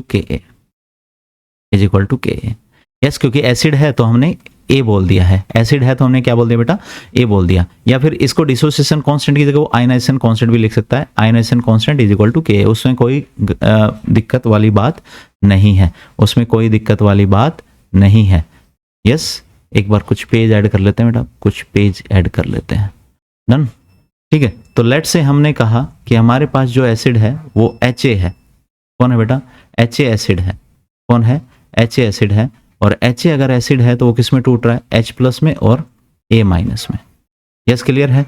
तो अगर T इज इक्वल टू 0 पर इसकी कॉन्सेंट्रेशन C मोलर है, तो T is equal to T equilibrium पर बताओ क्या होगी बेटा, C में से C अल्फा कम हो जाएगा, और बताओ एक मोल से कितना मोल बनता है, एक मोल से एक मोल बनता है, तो सी अल्फा से कितना बनेगा, सी अल्फा बनेगा। इसी तरह से एक मोल से कितना मोल बनता है बेटा, एक मोल बनता है, तो सी अल्फा से कितना बनेगा, सी अल्फा बनेगा। यस, कोई दिक्कत है क्या, कोई भी दिक्कत यहाँ पर नहीं है। तो अब मुझे बताओ यहाँ से क्या के इक्विलिब्रियम लिख सकते हैं, के ए लिख सकते हैं, सीधा के ए लिख देंगे। यस, सीधा बताओ के ए लिखोगे तो के ए बताओ क्या बनेगा, एच प्लस की कॉन्सेंट्रेशन N2 में ए माइनस की concentration divide by H A की कॉन्सेंट्रेशन। यस, तो मुझे बताओ H प्लस कॉन्सेंट्रेशन कितनी है बेटा, सी अल्फा है, और इनटू सी अल्फा अपॉन में सी माइनस में सी अल्फा। यस, तो मुझे बताओ सी स्क्वायर अल्फा स्क्वायर और नीचे सी कॉमन ले लें तो बेटा क्या बनेगा, 1 माइनस अल्फा। एक सी से एक सी क्या हो जाएगा, कैंसिल। तो अगर यहाँ से हम देखें तो बताओ के ए क्या आ चुका है, हमारे पास आ चुका है C alpha square upon 1 minus alpha.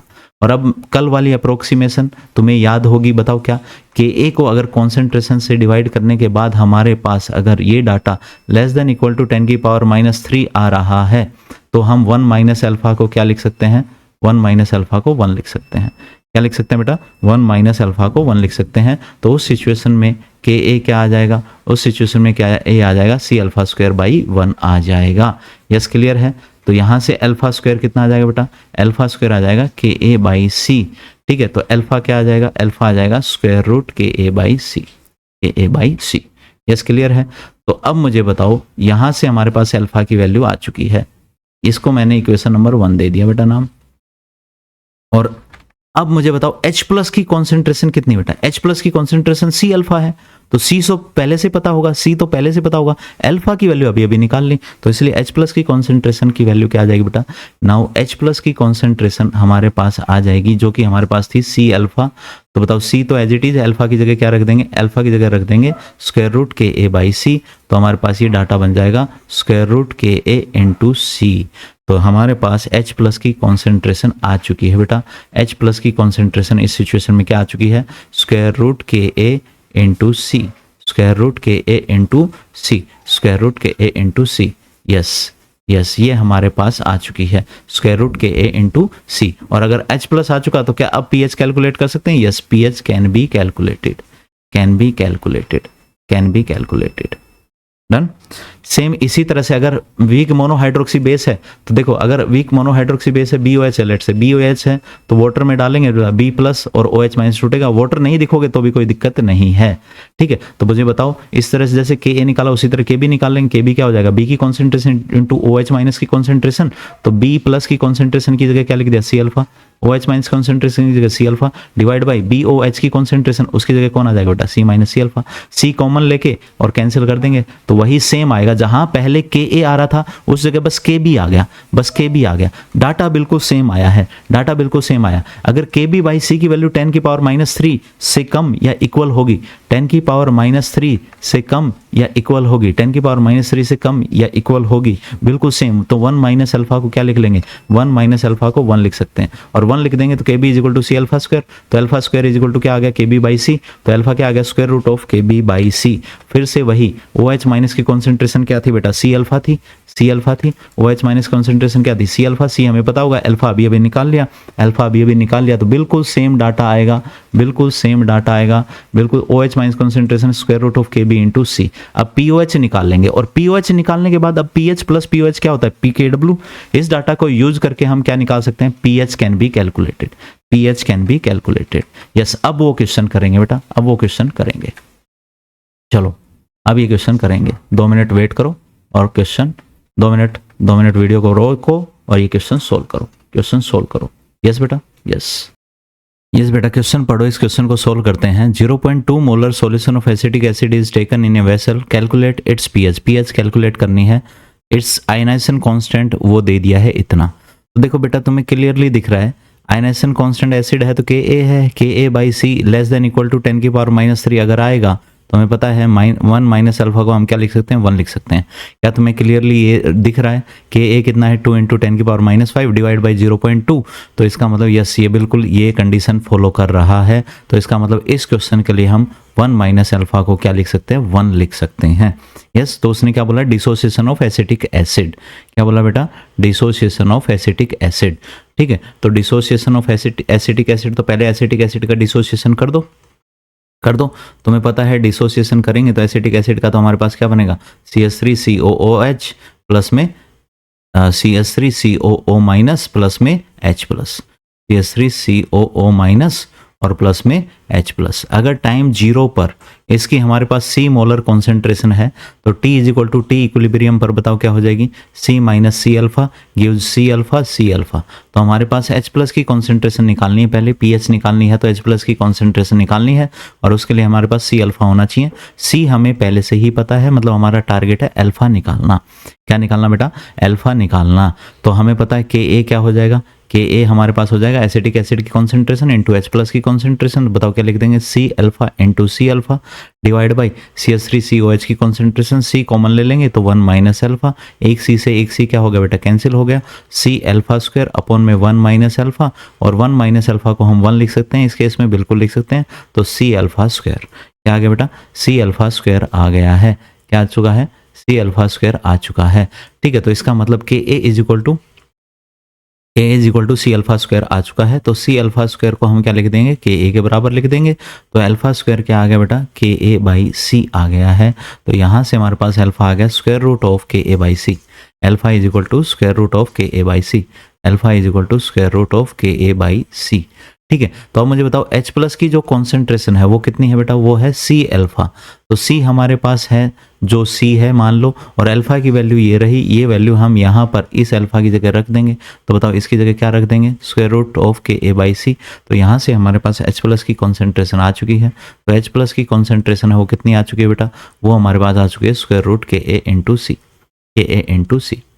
Yes, तो अब मुझे बताओ स्क्वायर रूट Ka कितना दे रखा है बेटा उसने, Ka दे रखा है उसने 2 इंटू 10 की पावर माइनस 5 और C दे रखा है 0.2। वैल्यू रख दो। तो H प्लस कितनी, H प्लस की कॉन्सेंट्रेशन कितनी आ जाएगी, 2 इंटू 10 की पावर माइनस 5 इंटू 0.2 को 2/10 लिख दें, 2/10 लिख दें तो बताओ कितना आ गया, 4 इंटू 10 की पावर माइनस 6 का स्क्वायर रूट।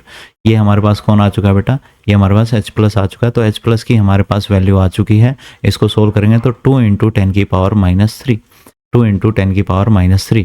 ठीक है, तो अब हमें pH निकालनी है। तो pH बताओ क्या हो जाएगा, minus log of H plus की कॉन्सेंट्रेशन, और minus log of H plus की कॉन्सेंट्रेशन तो माइनस लॉग ऑफ, और H प्लस की कॉन्सेंट्रेशन अभी निकाली है 2 इंटू 10 की पावर माइनस 3। तो 2 इंटू 10 की पावर माइनस 3। ठीक है, तो हमारे पास यहाँ पर क्या आ गया बेटा, लॉग ऑफ 2 इंटू 10 की पावर माइनस 3 की पावर माइनस 1 की पावर क्या, माइनस 1 की पावर क्या बेटा, माइनस 1। तो 2 की पावर माइनस 1 और 10 की पावर 3 हो जाएगा। तो ये हमारा आ जाएगा log ऑफ 10 की पावर 3 माइनस log 2। ठीक है, 10 की पावर प्लस 3 हो जाएगा। तो बताओ ये 3 माइनस में log 2 की वैल्यू कितनी बेटा, 0.3। ठीक है, तो हमारे पास आंसर आ गया 2.7 आंसर आ गया pH। ठीक है, तो इस क्वेश्चन का आंसर 2.7 किस किस का आ गया था बेटा, किस किस का आ गया था, यस किस किस का आ गया था बताएंगे, मुझे बताएंगे, नीचे कमेंट करेंगे। यस ठीक है। 11th वाले बच्चे आंसर नहीं देते बेटा, 12th वाले बच्चों के आंसर आते हैं, लेकिन 11th वाले बच्चों के आंसर नहीं आते हैं। 11th वाले बच्चे के किसी का भी आंसर नहीं आ रहा है, पता नहीं कहाँ सो रहे हो बेटा तुम। ठीक है, 12th वाले बच्चों के आंसर आ रहे हैं, यस क्लियर है। तो 11th वाले बच्चे भी आंसर दो, यस ठीक है। फिर उसके बाद में एक क्वेश्चन और करना है बेटा, ये हम पढ़ चुके हैं, एक क्वेश्चन और करना है तुम्हें, एक क्वेश्चन और करना है, ये वाला क्वेश्चन बिल्कुल सेम है, यहाँ तक बिल्कुल सेम है। नीचे देखो क्या लिखा है, if a solution is diluted to 10 times, अगर 10 टाइम्स डाइल्यूट कर दिया तो कॉन्सेंट्रेशन 10 टाइम्स कम हो जाएगी। तो इसका मतलब यहाँ पर जो नई कॉन्सेंट्रेशन है वो 10 टाइम्स कम हो जाएगी। तो इसका मतलब नई कॉन्सेंट्रेशन हो जाएगी बेटा 0.02 मोलर, 0.02 मोलर। ठीक है, फिर उसके बाद में क्या बोल रहा है, नया डिग्री ऑफ डिसोसिएशन निकालो as compare to previous one. तो कंपेयर कर दिया मतलब रेशियो निकालना होता है बेटा। तो अगर कंपेयर कर दिया तो रेशियो निकालना है, तो मतलब तुम्हें अल्फा 2 बाई अल्फा 1 निकालना है। और अल्फा की वैल्यू अभी अभी देखी तुमने, अल्फा की वैल्यू अभी अभी देखी शुरू वाली सिचुएशन में। हम अल्फा की वैल्यू कैसे निकालते हैं, square root Ka by C. अगर Ka बाई सी की value less than equal to 10 की पावर माइनस 3 हो तो हम ये फॉर्मूला लगा सकते हैं। ठीक है, तो बिल्कुल यहाँ पर भी देखो बेटा, क्या इस कंडीशन को ये सिचुएशन सेटिस्फाई कर रही है। Ka कितना है, Ka डाइल्यूशन के साथ चेंज नहीं होगा, Ka सिर्फ टेम्परेचर पर डिपेंड करता है। तो Ka बाई सी मतलब Ka कितना है, 2 इंटू 10 की पावर माइनस 5, और नया C मतलब इस C की बात कर रहे हैं जो डाइल्यूट करने के बाद 0.02।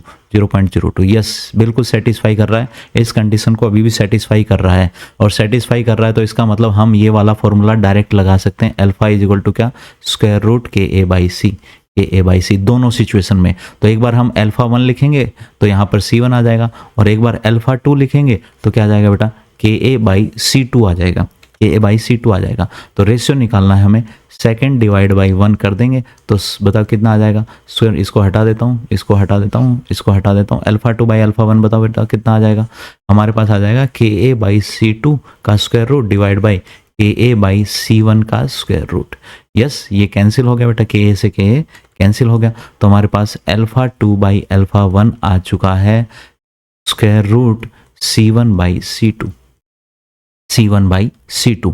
ठीक है, C1 कितना है बेटा, C1 उसने दे रखा है, C1 कितना है 0.2 है, और C2 कितना है 0.02 है, 0.02 है। यस, तो 0.2 अपॉन में 0.02, तो स्क्वायर रूट ऑफ 0.2 अपॉन में 0.02।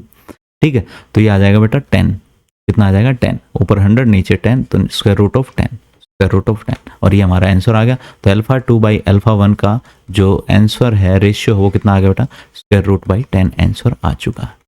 यस, अब हम लास्ट टॉपिक पढ़ेंगे बेटा, कॉमन आयन इफेक्ट और ओड आयन इफेक्ट। ये हम लास्ट पिछली क्लास में भी बात कर चुके हैं।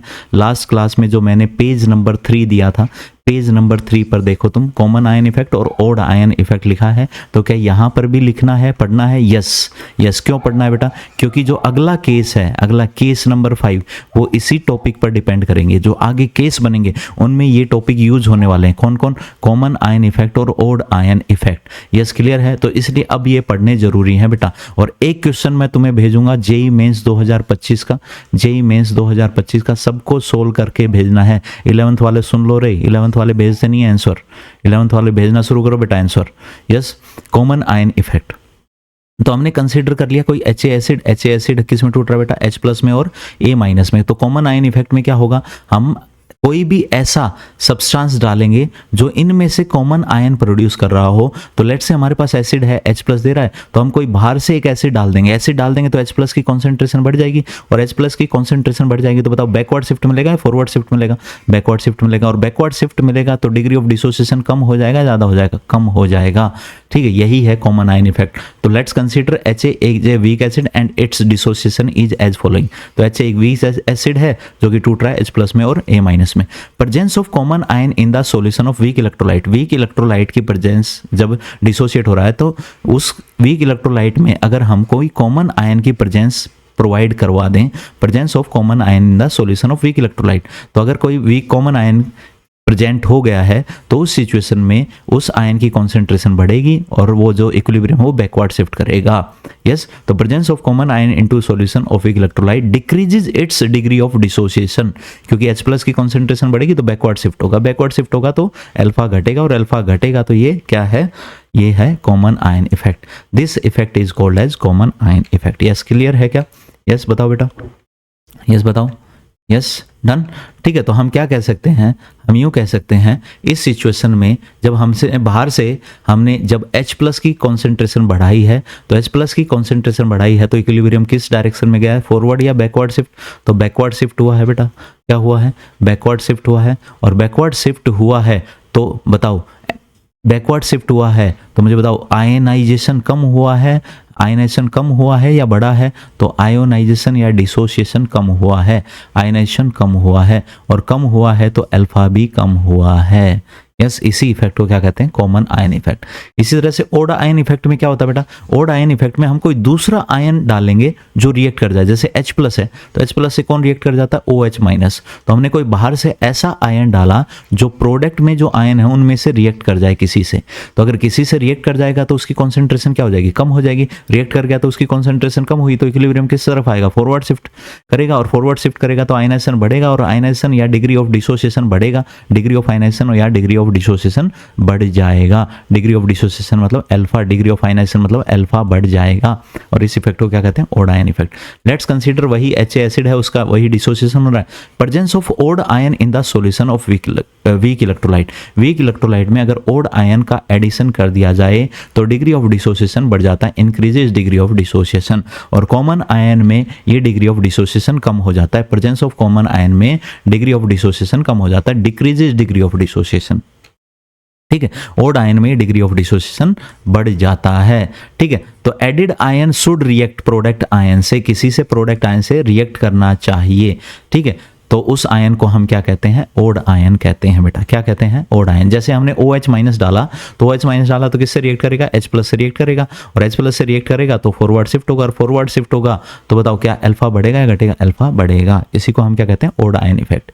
यस बेटा, अब केस नंबर 5 की हम बात करेंगे नेक्स्ट क्लास में। यस बेटा, thank you for your cooperation. एक क्वेश्चन मैं भेजूंगा 2025 जनवरी अटेम्प्ट का क्वेश्चन है, जनवरी का क्वेश्चन है बेटा। यस, तुम्हें सोल्व करना है। यस, ओके बेटा, thank you very much, thank you for your cooperation.